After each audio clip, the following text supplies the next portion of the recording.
South India shopping mall లో block buster Ashadham #1 kilo sale.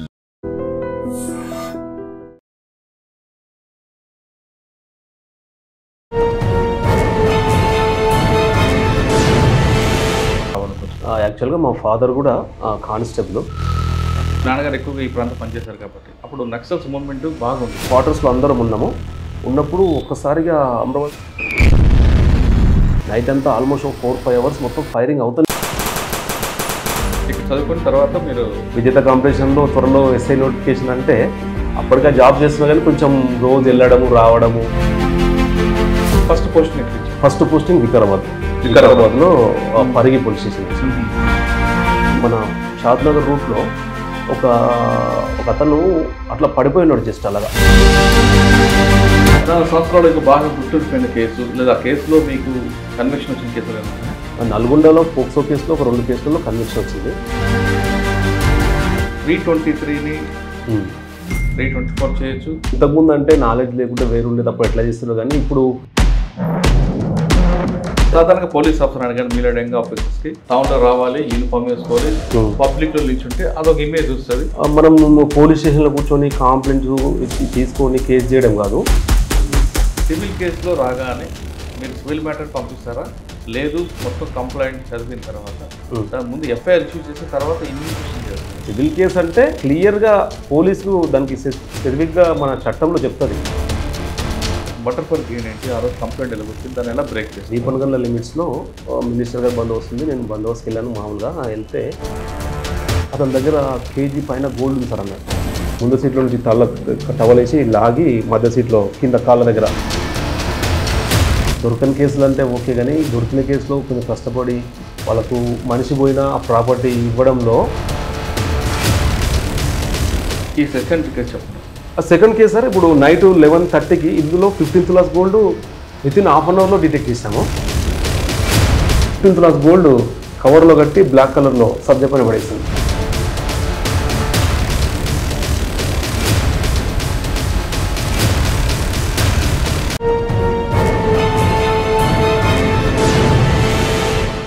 Welcome to crime diaries. ఈ వారం మన guest one of the best investigation officer, పేరు ఎం కృష్ణ గారు. 2009 batch, circle inspector of police Wanaparthy. Krishna గారు 2009లో డిపార్ట్మెంట్కి వచ్చి, అంతకుముందు టీచర్గా పనిచేసిన ఆయన డిపార్ట్మెంట్లోకి వచ్చిన తర్వాత ఎస్ఐగా వికారాబాద్కి కొన్ని చాలా ప్రాంతాల్లో పనిచేశారు. అక్కడ పనిచేసినప్పుడు ఎలాంటి కేసులు ఉండేవి? ప్రస్తుతం వనపర్తిలో ఆయనకు మంచి కేసు డిటెక్ట్ చేశారు, మర్డర్ ఫర్ గెయిన్. దాంట్లో ఎలాంటి లీడ్స్ లేవు, కానీ ఆయన ఒక ప్యాషన్గా తీసుకొని ఇన్వెస్టిగేషన్ చేయడం వల్ల ఆ కేసు బ్రేక్ త్రూ వచ్చింది. దాదాపు కేజీ బంగారం కూడా రికవర్ అయింది. ఆ కేసు ఏంటో, ఆ వివరాలు ఏంటో తెలుసుకునే ముందు కృష్ణ గారు బై ఛాన్సా బై చాయిసా యూనిఫామ్ వేసుకున్న విషయాన్ని ఆయన తెలుస్తుంది. సార్ నమస్తే అండి. ఫస్ట్ మీకు కంగ్రాచులేషన్. ఎందుకంటే కేసు బ్రేక్ త్రూ తీసుకురావడం అనేది ప్రతి పోలీస్ ఆఫీసర్కి 70% సాటిస్ఫాక్షన్స్, కానీ ఇంకో 30% అందులో కన్వర్షన్ తీసుకొస్తే ఇంకా బాగుంటుంది. ఈ కేసులో కూడా మీరు కన్వర్షన్ తీసుకురావాలని కోరుకుంటున్నాను. ఫస్ట్ ఈ కేసు గురించి చెప్పే ముందు, వనపర్తిలో మర్డర్ ఫర్ గెయిన్ గురించి చెప్పే ముందు, మీరు గతంలో టీచర్, ప్రస్తుతం యూనిఫామ్ వేశారు. గతంలో కర్ర పట్టుకున్నారు, ఇప్పుడు లాఠీ పట్టుకున్నారు, అంత ఒకటే తేడా. యూనిఫామ్ వేయాలనేది బై ఛాన్సా బై చాయిసా? ఈ ప్రశ్నకు సమాధానం చెప్పే ముందు కృష్ణ గారి ఫ్యామిలీ బ్యాక్గ్రౌండ్, ఎందుకు ఈ డిపార్ట్మెంట్ రావాలనుకోవచ్చు? నా పేరు ఎం కృష్ణ అండి. నేను 2009 బ్యాచ్. యాక్చువల్గా మా ఫాదర్ కూడా కానిస్టేబుల్. ఇక్కడే పోలీస్ ఫ్యామిలీ మీద. అది పోలీస్ ఫ్యామిలీ. ఇక్కడే వనపర్తి టౌన్, రూరల్, ఇక్కడ మహబూబ్నగర్ డిస్టిక్లోనే పనిచేశారు. దాంతోపాటు నేను ఇక్కడే వనపర్తిలోనే చదువుకున్నాను. అంటే 1 to 7th 8th వరకు మా ఫాదర్ ఎంబడి అక్కడ వేరే దగ్గర చదువుకున్నాను, కానీ ఇంటర్మీడియట్ అంతా ఇక్కడే చదువుకున్నాను. తర్వాత ఇంటర్మీడియట్ అయిపోయినప్పుడే అప్పుడు ఫ్యామిలీలో 5 మెంబర్స్ చిల్డ్రన్ ఉండడం వల్ల ఇమీడియట్గా జాబ్ రావాలని టీటీస్ కంప్లీట్ చేసి ఇమీడియట్గా డిఎస్సి రాయడంతో 2003 బ్యాచ్లో టీచర్గా సెలెక్ట్ అయ్యాను. టీచర్గా సెలెక్ట్ అయ్యి నారాయణపేట మండలంలో టీచర్గా పనిచేశాను. ఒక 5-6 years పనిచేశాను. తర్వాత ఫస్ట్ నుంచి కూడా మా ఫాదర్ ఇన్స్పిరేషన్తోనే పోలీస్ అవ్వాలని కొంచెం బాగా అది ఉండేది. అప్పుడు పోలీసులు బయట చూడడము, మా ఫాదర్ని చూడడము. మా ఫాదర్ కూడా చాలా పబ్లిక్తో మంచి ర్యాప్ మెయింటైన్ చేయడం, ఆఫీసర్తో. పేరు గాలెన్న. అంటే ఆయనకు వనపర్తి చేశారా? వనపర్తి కూడా చేశారు, ప్లస్ ఇక్కడ మహబూబ్నగర్ డిస్టిక్లో చాలా పోస్టింగ్లు చేశారు. మీ నాన్నగారితో ఉన్నప్పుడు మీ నాన్నగారు ఎక్కువగా ఈ ప్రాంతం పనిచేశారు కాబట్టి అప్పుడు నక్సల్స్ మూవ్మెంట్ బాగా ఉండేది. పానగల్ దళం అని చాలా ఉండేది. ఆ మూవ్మెంట్ గురించి ఎప్పుడైనా చూసారా? మీ నాన్నగారు చెప్పేవారు? అది కాదండి, అంతకన్నా డేంజరస్ సిచ్యువేషన్ ఒకసారి అయింది. అమరాబాద్ పోలీస్ స్టేషన్లో మా ఫాదర్ పనిచేస్తున్నప్పుడు 2002లో నేను అమరాబాద్ బ్లాస్ట్ అయింది కదా, అక్కడ మేము ఉన్నాము. అయితే మా ఫాదర్ ఉన్నాము అక్కడ, ఇంట్లో క్వార్టర్స్లో అందరం ఉన్నప్పుడు ఒక్కసారిగా Amrabad police station and quarters పైన అటాక్ అయింది.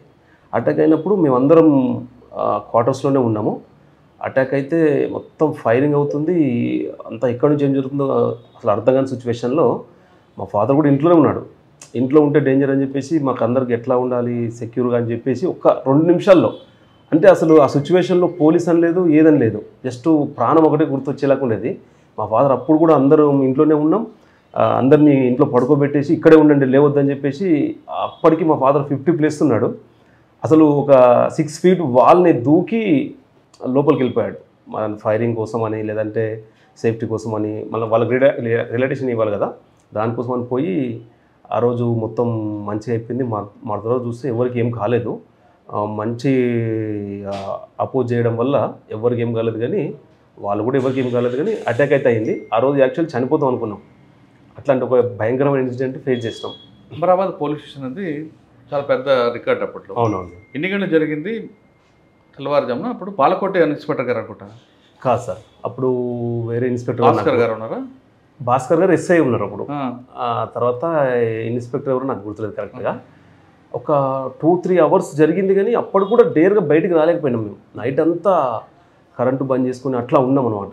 ఎందుకంటే అసలు బయట ఏం జరుగుతుందో అర్థం కాలేదు, ఎవరు రావద్దని చెప్పారు. నైట్ అంతా ఆల్మోస్ట్ 4-5 అవర్స్ మొత్తం ఫైరింగ్ అవుతూనే ఉంది కంటిన్యూ 2 సైడ్లు. అక్కడే క్వార్టర్స్లో ఉన్నాము. పొద్దున్న లేస్తే అంతా ఒక భయంకరమైన సిచ్యువేషన్ అనమాట. అసలు ఏం జరిగిందని అందరూ ఒక దగ్గర కావడము ఇట్లా అయిపోయిందని మొత్తం ప్యానిక్ అయిపోయినాం. తర్వాత అది ఒక డేంజర్ సిచ్యువేషన్ మా ఫాదర్తో ఉన్నప్పుడు. కానీ ఆ రోజు అంతా సేవ్. అటువంటి సిచ్యువేషన్ చూసి మీరు మరోసారి పోలీస్ ఎందుకు అవ్వాలనుకున్నారు? ఆ సిచ్యువేషన్ ఫేస్ చేసినాం, కానీ అయినా కూడా పోలీస్ అంటే కొంచెం ఫ్యాషన్ తగ్గలేదు. కొంచెం పోలీస్ తర్వాత ఎక్కడికి వచ్చారు నాన్నగారు? అప్పుడు అమరాబాద్ అయిన తర్వాత అందరూ ప్యానిక్ అయిపోయిన ఫ్యామిలీస్ అని చెప్పేసి అప్పుడే అక్కడ నుంచి ఇక్కడికి పోస్టింగ్ ఇచ్చారు అనమాట. మేము ఇక్కడ చదువుకుంటున్నాం కాబట్టి ఇంకా ఇక్కడ ఉంటే కొంచెం అది ఉంటుంది అని చెప్పేసి అప్పుడు ఎస్పీ గారు పిలిచేసి మీరు వెళ్ళిపోండి, ఇంక ఇక్కడ వద్దని చెప్పేసి, మీకు ఎక్కడ కావాలంటే అక్కడ ఇంత పెద్ద అటాక్ లా అయింది కాబట్టి అని చెప్పేసి ఇక్కడ చదువుతున్నామని చెప్పేసి ఇక్కడికి వచ్చారండి. ఇక్కడ చదువుకున్న తర్వాత మీరు టీచర్గా అయ్యి అక్కడ పనిచేసిన తర్వాత 2008లో డిఎస్సి అక్కడ మామూలుగా స్కూల్కి వెళ్ళి వస్తూ ఉంటే ఇట్లా అది విజేత కాంపిటీషన్, అప్పుడు ఓన్లీ విజేత కాంపిటీషన్ ఉండేది. విజేత కాంపిటీషన్ చూస్తే త్వరలో అప్పటికి ఓపెన్ యూనివర్సిటీ డిగ్రీ చేస్తున్నాను. విజేత కాంపిటీషన్లో త్వరలో ఎస్ఐ నోటిఫికేషన్ అంటే అప్పటికే జాబ్ చేస్తున్నా కానీ కొంచెం రోజు వెళ్ళడము రావడము ఈ ప్యాషన్ ఇట్లే మిగిలిపోయిందని ఒక డ్రీమ్ ఉండేది అనమాట. అట్లా ఇంకా టీచర్ జాబ్లో కొంచెం సెలవు ఈజీగా వస్తుంది, ఇక డిసైడ్ అయినా అనమాట 2008లో ఇంక వెళ్ళాలన్నట్టుగా. నోటిఫికేషన్ వస్తుందంటే ఇమ్మీడియట్గా లీవ్ పెట్టేసి సిటీ వెళ్ళిపోయి అక్కడ ప్రిపేర్ అయ్యి, అంటే యాక్చువల్ కూడా ఎవరికి చెప్పలేదు, ఎందుకంటే రాకుంటే మళ్ళీ ఎలా ఉంటుందో అన్నట్టుగా ఎవరు చెప్పలేదు. మా నాన్నకి చెప్పాను, ఫ్యామిలీకి ఒకటే చెప్పాను, బయట ఫ్రెండ్స్కి చెప్తే మళ్ళీ రాకుంటే కొద్దిగా మనకు తక్కువ అవుతుందేమో అన్నట్టు ఫీల్డ్లో ఎవరు చెప్పలేదు. వెళ్ళి వచ్చి మళ్ళీ మామూలుగా జాబ్ చేస్తుంటే రిజల్ట్ వచ్చి ఎస్ఐకి సెలెక్ట్ అయ్యి 2009లో ట్రైనింగ్ వెళ్ళి అక్కడ నుంచి ట్రైనింగ్ కంప్లీట్ చేసుకుని ట్రైనింగ్ అయిన తర్వాత పాసింగ్ అవుట్ పీరియడ్ నాన్నగారు మేమగారు వచ్చి ఉంటారు, చూసి ఏమన్నారు? అసలు ఆ సిచ్యువేషన్ కన్నా నేను టీచర్ జాబ్ చేస్తూ ఆ రోజు అంతా పడుకొని ఇట్లా రిజల్ట్ వచ్చింది, ఫోన్ చూస్తే సివిల్ ఎస్ఐ ఇస్తున్నాడు. మా ఫాదర్ కూడా డిపార్ట్మెంట్ అతను కూడా తెలుసు కదా, అతను ఏఎస్ఐగా ఉన్నాడు. అప్పుడు ఆఫీసర్స్ అందరు దగ్గర చాలా క్లోజప్లో చూశారు కదా. అప్పుడు సెలెక్ట్ అయినప్పుడే అసలు ఆ రోజు పడుకొని ఉండి చాలా హ్యాపీగా ఫీల్ అయ్యాడు. ఇది సివిల్ వచ్చిందా అని అట్లా కొద్దిగా అట్లా అయిపోయింది. తర్వాత పాసింగ్ అవుట్ పీరియడ్లో కూడా వచ్చిండు. అంటే అతను పోలీస్ డిపార్ట్మెంట్ కాబట్టి నేను సబ్ ఇన్స్పెక్టర్ ఆయన ఏఎస్ఐ అని అసలు నాకు చెప్పలేదు, కానీ నాకు తెలిసిపోయింది అతని ఫీలింగ్ ఎట్లా ఉందన్నట్టుగా. సాధారణ గొప్ప విషయం కదండి, నా కొడుకు నాకన్నా పెద్ద పెరిగాడు అంటే ఇంకా చాలా హ్యాపీ ఉంటారు. ఓకే, అక్కడ అందరికి ఫ్రెండ్స్కి చెప్పుకొని హ్యాపీగా. అప్పుడు అందరు ఫ్రెండ్స్ ఉన్నారు. సర్వీస్ ఉన్నారా? లేరు, 2012లో రిటైర్ అయ్యారు, ఇక్కడే ఉంటారు. Okay okay. అది అయిన తర్వాత ఫస్ట్ పోస్టింగ్ ఎక్కడ ఇచ్చారు? ఫస్ట్ పోస్టింగ్ వికారాబాద్లో పరిగి పోలీస్ స్టేషన్ చేశాను. Parigi police station. ఇప్పుడు ఎవరు మీకు ఎస్పీ ఎవరు? అప్పుడు ఎస్పీ రాజకుమారి మేడం ఉండే సార్, రాజకుమారి మేడం అని మేడం. తర్వాత విజయనగరం ఎస్పీగా చేశారు. రాజకుమారి మేడం మాకు ఫస్ట్ ఎస్పీగా చేశారు. ఏముందండి పరిగిలో ఛాలెంజ్ మీకు? పరిగిలోన అంటే అప్పుడు ఎక్కువ రోడ్ యాక్షన్ తప్ప ఏం కనిపించవు అక్కడ. అంటే రోడ్ యాక్సిడెంట్ అంటే అక్కడ మనుషులు కొద్దిగా సెన్సిటివ్ ఉంటారు, ఊకే ఏమన్నా కూడా సూసైడ్ టెండెన్సీ ఎక్కువ ఉంటుంది. తర్వాత అప్పుడు సారా ఎక్కువ నడిచేది, ఎక్కువ సారా నడిస్తే బాగా సారా తాగి బాడీ ఎఫెక్ట్స్ బాగా అయ్యాయి అనమాట. ఈ లిక్కర్ కాకుండా సారా మనకు మనిషి మీద చాలా ఎఫెక్ట్ ఉంటుంది కదా, దాని మీద బాగా అయ్యేది, అఫెన్సెస్ బాగా అయ్యేవి. కొద్దిగా సారా తగ్గిన తర్వాత ఈ ఆరోగ్యం తగ్గితే అప్పటి నుంచి కొద్దిగా పర్లేదు, కానీ లిక్కర్ కన్నా డేంజర్ ఉంటుంది కాబట్టి అఫెన్సెస్ పెద్దగా అయ్యేవి. ఇట్లా మర్డర్ అయ్యేవి, తర్వాత బాడీ అఫెన్సెస్ బాగా అయ్యేది. పబ్లిక్ కొద్దిగా సెన్సిటివ్ ఉండి ఎక్కువ సూసైడ్ టెండెన్సీ ఉండేది. అక్కడ మీరు ఎంతకాలం పనిచేస్తారు పరిగిలో? 1.5 years చేశానండి. ఏముందండి మీకు బాగా గుర్తుండిపోయిన కేసు? అంటే ఫస్ట్ పోస్టింగ్లో మెమరబుల్ ఉంటాయి కదా? అవునవును. ఒక కేసు షాద్నగర్ నుంచి, అంటే పరిగి నుంచి మన షాద్నగర్ రూట్లో ఒక అతను అట్లా పడిపోయినాడు, జస్ట్ అలాగా గుంతలో, చిన్న ఒక రోడ్ నుంచి ఒక 100 meters దగ్గర అట్లా మామూలుగా పడిపోయి ఉన్నాడు, చనిపోయిండు. మేము వెళ్ళి వీడేదో తాగినట్టున్నట్లే ఏందో అనుకొని పోయాం. మళ్ళీ రోజు క్యాజువల్గా తీసుకొని ఏదో వీడు చనిపోయిండు అని, అసలు అన్నోన్ పర్సన్. తర్వాత ఏం చేసాం, అన్నోన్ పర్సన్ అని చెప్పి తెచ్చి మార్చురీలో పెట్టాము. దాన్ని అంతా కొంచెం మాట్లాడలేదు, చూస్తే తర్వాత అది మర్డర్ అని తెలియదు. మాకు ఇంజురీ లేదు, ఏమీ లేదు. ఏందో అంటే వీడు ఏదో వచ్చి తాగి హెవీగా డ్రింక్ చేసి డిహైడ్రేట్ అయిన అనుకున్నాం. ప్రసాద్ సార్ అని మా ఇన్స్పెక్టర్ ఉండేవాళ్ళు, మామూలుగా ప్రసాద్ అని ఇన్స్పెక్టర్ ఉండేవాళ్ళు. సార్ ఇప్పుడు హైదరాబాద్లో చేస్తున్నారు. చూసాము, చూసిన తర్వాత అతన్ని ఐడెంటిఫై చేయడానికి మొత్తం షాద్నగర్ అంతా పంపిస్తే తర్వాత అది మర్డర్ అని తెలియంది.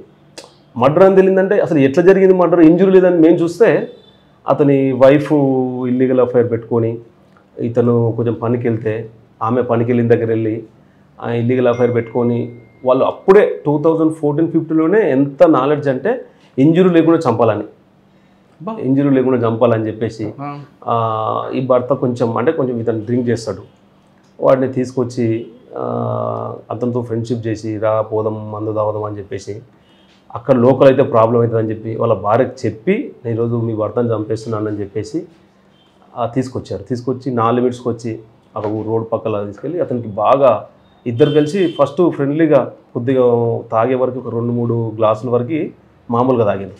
తర్వాత ఏం చేసిండు వాడు కొద్దిగా వాడికి ఎక్కువ తాగడం, వీడు తక్కువ తాగడం, అక్యూజ్డ్ పర్సన్ తక్కువ తాగి లాస్ట్ గ్లాస్ తాగేటప్పుడు ఏం చేసిందంటే దాంట్లో ఒక తెచ్చుకున్న పాయిజన్ కొద్దిగా కలిపేసిండు. వీడు తాగుతున్నాడు, వాడికి ఎక్కువ తాగిచ్చేసిండు, ఇంజురీ కనిపించద్దు అన్నట్టుగా అట్లా చేసి తాగిపిస్తే వాడు తాగి అట్లే పడుకుంటాడు అనమాట. మనం చూస్తే ఎక్కువ తాగిండా లేదంటే ఏదో అన్కాన్షియస్ అయి చనిపోయినట్టుగా అనిపించింది. కానీ తర్వాత అతను ఐడెంటిఫై చేసి ఆ ఇన్వెస్టిగేషన్ ఇంట్రాగేషన్లు అంతా చూస్తే ఇది బయటకు వచ్చింది. కానీ పోస్ట్ మార్టం తెలిసిపోద్ది కదా, అంటే ఇంజురీ లేదు కానీ ఫ్యామిలీ ప్రాబ్లంతో కూడా పాయిజన్ తీసుకొని ఉండొచ్చు కదా, ఇంట్లో ప్రాబ్లమ్. ఎలా బ్రేక్ అయిందండి? అంటే అతను ఐడెంటిఫై అయిన తర్వాత వాళ్ళ పేరెంట్స్ని వాళ్ళు చూస్తే కొద్దిగా ఊర్లో వెళ్ళాము. ఇతను దొరికిన తర్వాత ఏమైందని వెళ్తే మామూలుగా మేము ఇక్కడ ఎందుకు వచ్చిండు అతను వాళ్ళకి ఇంటిమేట్ చేద్దామని క్యాజువల్గా వెళ్తే వాళ్ళ ఊర్లో వెళ్ళి ఊర్లో మాట్లాడుతూ ఉంటే వాడి ఫ్రెండ్స్ వాళ్ళందరూ ఉండి అవును అటు చనిపోయింది అని వీళ్ళ ఫ్యామిలీ మెంబర్స్కి అందరికి తెలియదు, కానీ 2-3 ఫ్రెండ్స్కి తెలుసు ఇట్లా వీళ్ళ వైఫ్ కొద్దిగా ఇల్లీగల్ అఫైర్ ఉందని చెప్పేసి. ఆమె ద్వారా తెలిస్తే మెల్లిగా ఆమెను తీసుకొచ్చి మాట్లాడితే ఫస్ట్ ఆమె ఏం తెలియనట్టు ఏమి ఏడవకపోవడం, క్యాజువల్గా ఉండడం, తర్వాత సస్పెక్ట్ పర్సన్ కూడా తీసుకొచ్చి వాడిని కొద్దిగా ఇంట్రాగేషన్ చేసి అది చేస్తే బ్రేక్ అయిపోయాడు. లేదు సార్ ఇట్లా ఉందని చెప్పేసి పత్తి కూలికి తీసుకెళ్తాను, నేనే కూలికి తీసుకెళ్ళినప్పుడు నాకు పరిచయం అయితే అట్లా మెల్లిగా నేను అది చేసినాను తర్వాత ఇట్లా చంపొద్దని ఇట్లా చేద్దని చెప్పేసి లాస్ట్ వరకు బాగా తాగించి ఎక్కువ దాంట్లో కొద్దిగా పాయిజన్ వేసినాను సార్ అని చెప్పేసి అట్లా డిటెక్ట్ చేసాం అనమాట. అంటే యాక్చువల్గా క్యాజువల్ తీసుకొని ఎవరు తెలియకుంటే అది మామూలుగా అయిపోయింది. కానీ కొద్దిగా మనం ఇన్వెస్టిగేషన్లో ఊర్లో వెళ్ళి పబ్లిక్తో మాట్లాడము, వాళ్ళతో మాట్లాడి మనం ఆఫీసర్లాగా కాకుండా కొద్దిగా మామూలుగా క్యాజువల్గా మాట్లాడి ఫ్రెండ్స్తో మాట్లాడి ఏమైంది అట్లా అని మాట్లాడితే మనకు అఫెండర్ క్లూ ఎక్కడో దగ్గర వదిలిపెడతారు కదా, అది మనం తీసుకోవడానికి ప్రయత్నం చేస్తే అది అఫెండర్ ఖచ్చితంగా ఒక విజిటింగ్ కార్డ్ పడేస్తాడు. అది టెక్నికల్ గానే ఉంటుంది, తర్వాత అది ఫిజికల్ గా పర్సన్స్ అన్న చూసింటారు, అది పట్టుకుంటే మనకి ఈజీ అయిపోతుంది. అక్కడే మీ స్కిల్ బయటపడుతుంది. అది బాగా గుర్తుండిపోయింది. అది బాగా పరిగి తర్వాత ఇంకా అక్కడ నుంచి నల్గొండ వెళ్ళాను సార్. నల్గొండ అప్పుడు ఉమ్మడి డిస్టిక్ ఉండేది. నల్గొండలో హైవేలో ఉన్న కోయతపల్లి పోలీస్ స్టేషన్ కూడా చేశాను. అక్కడ 1 year చేశాను. తర్వాత డిస్టిక్ సపరేట్ అయిన తర్వాత ఇక్కడ ఓన్ డిస్టిక్ కదా అని చెప్పేసి ఇక్కడ వచ్చి నారాయణపేట, జడ్చెల్ల చేశాను. తర్వాత కోదండపూర్లో చేశాను. ఇక్కడ కోదండపూర్ అని గద్వాల్ డిస్టిక్లో చేశాను. అక్కడ నుంచి ప్రమోషన్ తీసుకొని సిఐడిలో హైదరాబాద్లో పనిచేశాను. పనిచేసిన తర్వాత ఇక్కడ. ఓకే సార్, ఈ మొత్తం ఈ జర్నీలో మీకు బాగా ఇంకా గుర్తుండిపోయిన కేసులు ఉంటాయి. మీరు చాలా పోలీసులు పనిచేశారు, దాదాపు 8 సంవత్సరాలు అనుకుంటా. లేదండి, 14-15 ఇయర్స్. 14-15 చేశారు, చాలా గుర్తుంటాయి కదా. ఇంకో మంచి కేసులు చెప్పండి. ఇప్పుడు ఇది వికారాబాద్ కంటే అంటే వనపర్తి రాక ముందు ఎస్ఐగా ఉన్నప్పుడు, అంటే కేసులు ఒకటే కాకుండా 2 ఉంటాయండి. లా అండ్ ఆర్డర్ విషయంలో మాట్లాడడం, ఫ్యామిలీని కౌన్సిలింగ్ చేసి రీజాయిన్ చేయడం, ఇటువంటి సంఘటనలు ఉన్నాయా? ఉన్నాయండి. ఇప్పుడు ఫ్యామిలీ ఇష్యూస్ అంటే దాదాపు ఒక థౌజండ్స్ ఫ్యామిలీ మ్యాటర్స్ మాట్లాడింటాము. దాంట్లో ఏమనిపిస్తుంది అంటే ఇప్పుడు వైఫ్ అండ్ హస్బెండ్ చిన్న చిన్న ఇష్యూస్తోన అక్కడ వాళ్ళ పేరెంట్స్ వీళ్ళ పేరెంట్స్ అదొకటి ఇదొకటి చెప్పడం వల్ల వాళ్ళు చిన్న చిన్న ఇష్యూస్తోన వాళ్ళు విడిపోనికి ఛాన్స్ ఉంటుంది. దానికి చాలా కేసులలో ఏం చేస్తామంటే ఈ వైఫ్ అండ్ హస్బెండ్ కేసులో చిన్న చిన్న మిస్అండర్స్టాండింగ్ ఉంటుంది. ఆ మిస్అండర్స్టాండింగ్ పెట్టుకొని వాళ్ళు విడిపోయేంత వరకు వెళ్ళిపోతారు. అయితే వాళ్ళని పిలిచి వాళ్ళ పేరెంట్స్ వీళ్ళ పేరెంట్స్ సపరేట్ పెట్టేసి, పిల్లలు అయిన తర్వాత కూడా వాళ్ళ పేరెంట్స్ వీళ్ళ పేరెంట్స్ సపరేట్ పెట్టేసి వాళ్ళిద్దరిని తీసుకొని వీళ్ళ దగ్గర అమ్మాయి దగ్గర ఉంటుంది, లేడీ దగ్గర సపరేట్గా, అబ్బాయి దగ్గర సపరేట్గా మాట్లాడి ఎట్లా ఉంటుంది బయట సమాజంలో అని చెప్పి వాళ్ళకి సపరేట్ కౌన్సిలింగ్ చేయి. చాలా కేసులలో వాళ్ళ పేరెంట్స్ వదిలేసి వాళ్ళు ఒక 2 డేస్లో మొత్తం చదువుకొని సార్ పేరెంట్స్ వల్లనే మాకు ఇట్లా అవుతుందని చెప్పి రియలైజ్ అయ్యి మనం చేసే కౌన్సిలింగ్ వల్ల చాలా ఫ్యామిలీస్లో వాళ్ళంతా ఈ పేరెంట్స్ వద్దు మనల్ని విడిపోతామని చెప్పేసి ఒక 3-4 కేసుల్లో అయితే ఒక నెక్స్ట్ డే వచ్చి సార్ మేము వెళ్ళిపోతున్నాము, ఊర్లో ఉండము, మేము బయట ఉంటేనే హ్యాపీగా ఉంటామని చెప్పేసి వాళ్ళు వెళ్ళిపోవడం. అయితే ఒకసారి అట్లా సంఘటన చూస్తే నాకు అనిపించింది, లేదు సార్ మీరు చెప్పింది మాకు అర్థమైంది, మేము ఇక్కడ ఉంటే వీళ్ళు మమ్మల్ని కలిసి ఉండనివ్వరు, మా పేరెంట్స్ వీళ్ళ పేరెంట్స్ అని చెప్పేసి హైదరాబాద్ వెళ్ళిపోయారు నాకు చెప్పి మళ్ళీ తర్వాత వచ్చేసి.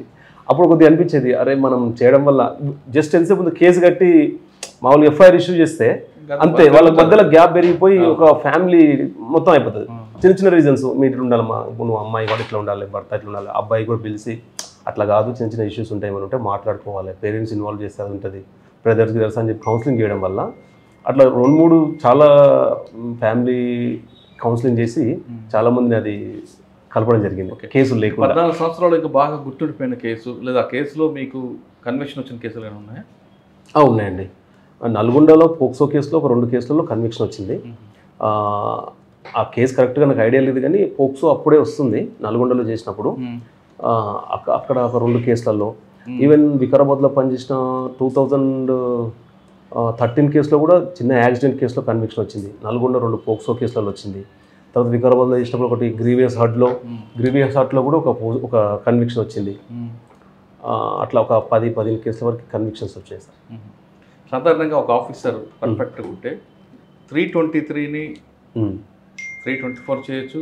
అదే ఆఫీసర్ కొల్యూట్ అవుతే 307ని 324 చేయొచ్చు. ఇలాంటివన్నీ మీ చేతుల్లో ఉంటాయి. అట్లా ఏముండదు సార్. ఇప్పుడు ఇంతకుముందు అంటే నాలెడ్జ్ లేకుంటే వేరుండేది, అప్పుడు ఎట్లా చేస్తున్నారు. కానీ ఇప్పుడు ప్రతి ఒక్కరికి చట్టం అనేది చేతిలోనే ఉంటుంది కదా, మనం అట్లా చేయడానికైతే ఛాన్స్ ఉండదు. ఇప్పుడు ఆ 323ని 324 చేయలేము. అక్కడ ఇంజురీ అంటే ప్రతి దానికి ఒక ఎస్ఓపి ఉంటుంది. 323ది 324 307 కూడా ఎస్ఓపి ఉంటుంది. బేసింగ్ అంతా ఆ ఇంజురీ ఆ సర్కమ్స్టాన్సెస్ బట్టి దాని ప్రకారం ఉంటుంది. కానీ అట్లా చేయనికైతే ఉండదు. బయట అట్లా ఉంటుంది కానీ అపోహ యాక్చువల్గా మా పైన కూడా ఇప్పుడు ఆఫీసర్స్ అంతా మానిటరింగ్ ఉంటారు, ఆ ప్రెస్ ఉంటుంది, తర్వాత కాంప్లైంట్ విక్టిమ్ తరపున అందరికి ఇప్పుడు నాలెడ్జ్ వచ్చేసింది. మనం ఏం చేసినా వాళ్ళకి ఈ సెల్ ఫోనే మొత్తం నేర్పించేస్తుంది. కాబట్టి మేము ఏం చేయడానికి ఛాన్స్ అట్లా ఉండదు, అంత లీగల్గా ఉంటుంది, అంత రియల్గా ఉంటుంది. సాధారణంగా పోలీస్ ఆఫీసర్ అని కానీ మీలాంటి యంగ్ ఆఫీసర్స్కి టౌన్లో రావాలి, యూనిఫామ్ వేసుకోవాలి, పబ్లిక్లో నిల్చుంటే అదొక ఇమేజ్ వస్తుంది. ఆ ఇమేజే పోలీస్ అంటే భయం, గౌరవం పెంచుతుంది. మీరు అదేవిధంగా ఎస్ఐగా ఉన్నప్పుడు అన్ని పోలీస్ స్టేషన్ సాయంత్రం తిరిగేవారా లేదా ఆఫీసులో కూర్చొని పనిచేసేవారు? కంపల్సరీ తిరగాలి సార్. ఇప్పుడు తిరుగుతూ ఉంటే ఇప్పుడు మనము ఏరియాలో ఎందుకు తిరగాలంటే ఇప్పుడు మన ఏరియాలో అఫెన్స్ చేయడానికి ఎప్పుడు అఫెండర్ బయటనే ఉంటాడు. మనం పోలీస్ స్టేషన్లో కూర్చొని కంప్లైంట్స్ తీసుకొని కేసు చేయడం కాదు, మనం విజిబుల్గా ఉంటేనే అఫెండర్ అనేవాడు మనం బీట్ కానిస్టేబుల్ తిప్పడం కానీ మనం తిరగడం కానీ, మనం యూనిఫామ్లో తిరిగి ఏదో అది చేయడం అని కాదు, మన ప్రజెన్స్ బయట రోజు సపోజ్ వనపడుతుంది అనుకోండి, రోజు ఒక ఏరియాలో ఒక టైంలో, ఒకరోజు మార్నింగ్, ఒకరోజు మధ్యాహ్నం, ఒకరోజు సాయంత్రం, నైట్లో తిరగడం, ప్రతి ఒక్కరు ఎవరైనా సరే అన్నెసరీగా మూవ్మెంట్ చేసి మనం క్వశ్చన్ చేస్తూ ఉంటే అఫెండర్ అనేవాడు ఏం చేస్తాడంటే భయపడతాడు. పోలీస్ మూవ్మెంట్ ఉంది, మనం ఇక్కడ అఫెన్స్ చేయలేము, అఫెన్స్ చేస్తే మనం పట్టుకుంటారని. తర్వాత మనం మూవ్మెంట్ ఉంటేనే వాడు కొద్దిగా ఏంటంటే అఫెండర్ అని చూడు, ఏ రకమైన అఫెండర్ అయినా సరే వద్దులే పోలీస్ మూవ్మెంట్ ఉందని అఫెన్స్ని చాలా ప్రివెంట్ చేయొచ్చు పోలీస్ మూవ్మెంట్కి. మీరు అన్నట్టుగా యూనిఫామ్ వేసుకొని తిరగడము అది అంత తక్కువ. కానీ మా మూమెంట్ ఉంటే ఏమవుతుందంటే అఫెండరు అఫెన్స్ చేయడానికి భయపడతాడు. ఎందుకంటే దొరికిపోతాం పోలీస్ మూమెంట్ ఉందని ఎంబడే ఇంకా రాడు చేయడు, దీన్ని హెల్మెట్ తీసుకొని వేరే ప్లేస్ చేస్తాడు అనమాట. ఓకే, ఇంకా మీ 14 సంవత్సరాల్లో సివిల్ కేసులు ఉంటాయి. సివిల్ కేసులు చాలా వచ్చి ఉంటాయి మీరు. సివిల్ కేసులో రాగానే మీరు సివిల్ మ్యాటర్ని పంపిస్తారా, లేదు మొత్తం కంప్లైంట్ చదివిన తర్వాత దాని ముందు ఎఫ్ఐఆర్ ఇష్యూ చేసిన తర్వాత ఇన్వెస్టిగేషన్ చేస్తారా? అంటే సివిల్ మ్యాటర్ ఉంటే మనం ఎఫ్ఐఆర్ చేయకుండా సార్, సివిల్ మ్యాటర్ ఉంటే మనం ఎఫ్ఐఆర్ చేయం. దాంట్లో క్రిమినల్ మ్యాటర్ ఏమైనా ఉంటే ఇమ్మీడియట్గా ఎఫ్ఐఆర్ చేస్తాం. సివిల్ కేసు అంటే భూమి పంచాయతీ అంటే జనరల్గా ఎట్లా ఉంటుందంటే అపోహ, భూమిలోకి వాడొచ్చిన వీడు వచ్చిందంటేనే అదే అఫెన్స్ సివిల్ మ్యాటర్ అనుకుంటాం. కానీ సివిల్ కేసు అంటే క్లియర్గా పోలీసుకు దానికి స్పెసిఫిక్గా మన చట్టంలో చెప్తుంది, మీ ల్యాండ్లోకి నేను రావడము, ఆ క్రిమినాలిటీ ఉంటే ఇమ్మీడియట్గా కేసు చేయాల్సిందే. సివిల్ మ్యాటర్ అంటే సార్ ఇప్పుడు నా భూమి ఉంది, నా భూమిలో ఆయన కబ్జాలో ఉన్నాడు, మీరు పంపేయండి అంటే అది సివిల్ మ్యాటర్ వస్తుంది. ఇప్పుడు నా ల్యాండ్లో అతను ఉంటాడు, పొజిషన్ ఖాళీ చేయమంటే సివిల్ అట్లా ఉంటే మాత్రం చదివి చూసి వాళ్ళకి ఎక్స్ప్లెయిన్ చేసి ప్రొసీజర్ ఎట్లా ఉందో చెప్పి దాని ప్రకారం కోర్టుకి వెళ్ళమని చెప్పేసి అడ్వకేట్ చెప్తాము. దాంట్లో ఏమాత్రం క్రిమినాలిటీ ఉన్నా ఇమ్మీడియట్గా క్రిమినల్ కేసు చేసి యాజ్ పర్ ఇన్వెస్టిగేషన్ చేస్తాం. తర్వాత సిఐడిలో ఎకనామిక్ వింగ్గా ఏం చూసారు? జనరల్ అఫెన్సెస్ వింగ్లో చేస్తాం. ఓకే, తర్వాత ఇక్కడికి వచ్చి 1 year అవుతుంది ఆల్మోస్ట్ 1 year. ఓకే, ఇక్కడ చెప్పండి సార్, మర్డర్ ఫర్ గెయిన్ ఏంటి, ఆ రోజు కంప్లైంట్ ఎలా వచ్చింది, దాన్ని ఎలా బ్రేక్ చేశారు? సార్ ఆ రోజు మన వీపన్గన్ల లిమిట్స్లో మినిస్టర్ గారు బందోబస్తు ఉంది, నేను బందోబస్తుకి వెళ్ళాను. మామూలుగా వెళ్తే వీపన్గన్లలో ఉన్నాము, నడుస్తుంటే ఒక మా వీపన్గన్ల ఎస్ఐ గారు ఏం చేశారంటే ఫోన్ వచ్చింది, ఇట్లా ఒక అన్నోన్ డెడ్ బాడీ రోడ్ పక్కల పడి ఉంది మన వీపన్గన్ల లిమిట్స్ అని చెప్పేసి ఫోన్ వస్తే నేను రోడ్ పక్కల పడింది కదా డెడ్ బాడీ అంటే యాక్సిడెంట్ అవుతుంది మేబీ, నువ్వు వెళ్ళు అని చెప్పేసి ఎస్ఐ గారిని పంపించాను. పంపించి నేను అంతా బందోబస్తు కంప్లీట్ చేసుకొని సరే అని వెళ్దాం మళ్ళీ వచ్చేద్దాము అని చూస్తుంటే ఆ వీపన్గన్ల ఎస్ఐ రాణి గారు ఫోన్ చేశారు. చేసి లేదు సార్ ఒకసారి మీరు రండి, కొంచెం ఇది అంతా ఎట్లా ఉంది అంటే నేను ఇమ్మీడియట్గా ఇటు రాకుండా సీన్ ఆఫ్ ఆఫెన్స్కి వెళ్ళిపోయినాను. వెళ్ళిపోయిన తర్వాత అక్కడ వెళ్ళి చూస్తే ఎట్లా ఉందంటే అది ఇంజురీస్ ఉన్నాయి కొంచెం ఫేస్ పైన, ఇట్లా మేల్ అయితే ఇంజురీస్ ఉన్నాయి. రోడ్కి సైడ్కి పడిపోయాడు, కింద కొంచెం గుంతలాగా ఉంది దాంట్లో పడిపోయాడు. అంటే కొంచెం సస్పెక్ట్ కూడా చేయొచ్చు, తగులితే ఇట్లా బండి తగిలితే ఎగిరిపోయి పడ్డట, అంత పెద్ద ఇంజురీ లేదు బాడీ పైన. కొద్దిగా సస్పెక్ట్ చేసి అనుకుంటున్నాము ఇట్లా ఉంది కదా, సరే ఇంజురీ ఉంది, యాక్సిడెంట్ కూడా అయి ఉండొచ్చు అని అనుకున్నాము. కొద్దిగా డౌట్ వస్తుంది, పరిగి కేసు కూడా గుర్తొచ్చింది. తర్వాత ఏం చేసినాము, తర్వాత కొంచెం డౌట్గానే ఉండి ఏం చేసినాము, సరే ఫస్ట్ అని చెప్పేసి ఎవరు లేరు కదా, విక్టిమ్ అతను బేసికల్గా ఆంధ్ర చనిపోయిన పర్సన్, డిసీజ్డ్ పర్సన్ అన్నట్టు. మేము ఇంకా లోకల్ పంచాయత్ సెక్రటరీని పిలిచేసి కాంప్లైంట్ తీసుకున్నాము. మామూలుగా 174 సస్పీషియస్ డెత్ తీసుకున్నాము. ఇమీడియట్గా మొత్తం ఫొటోస్ తీసుకొని అంతా కొంచెం డౌట్గానే ఉంది, కానీ మనం అప్పుడే కన్ఫర్మ్ చేయొద్దన్నట్టుగా బాడీని షిఫ్ట్ చేసాం. షిఫ్ట్ చేసారు, ఈ డెడ్ బాడీ ఎవరిది అని చెప్పేసి అక్కడ రమేష్ గారు అని ఏఎస్ఐ గారు ఉండేది. ఇమీడియట్గా ఆఫీసర్ చెప్పినాం, ఎస్పీ సార్ చెప్పి కొంచెం సస్పీషియస్ ఉందంటే వెరిఫై చేయండి అని చెప్పేసి సార్ చెప్పినాడు. నేను సాయంత్రం వరకు మొత్తం వాట్సాప్ గ్రూప్లో, ప్రెస్ గ్రూప్లో, అన్ని గ్రూప్లలో షేర్ చేశాను ఫోటో అంతా షేర్ చేసి ఎవరో అన్నోన్ పర్సన్ ఇతను చనిపోయారు ఉంటారు అనేది మార్చిలో డెడ్ బాడీ పెట్టాము.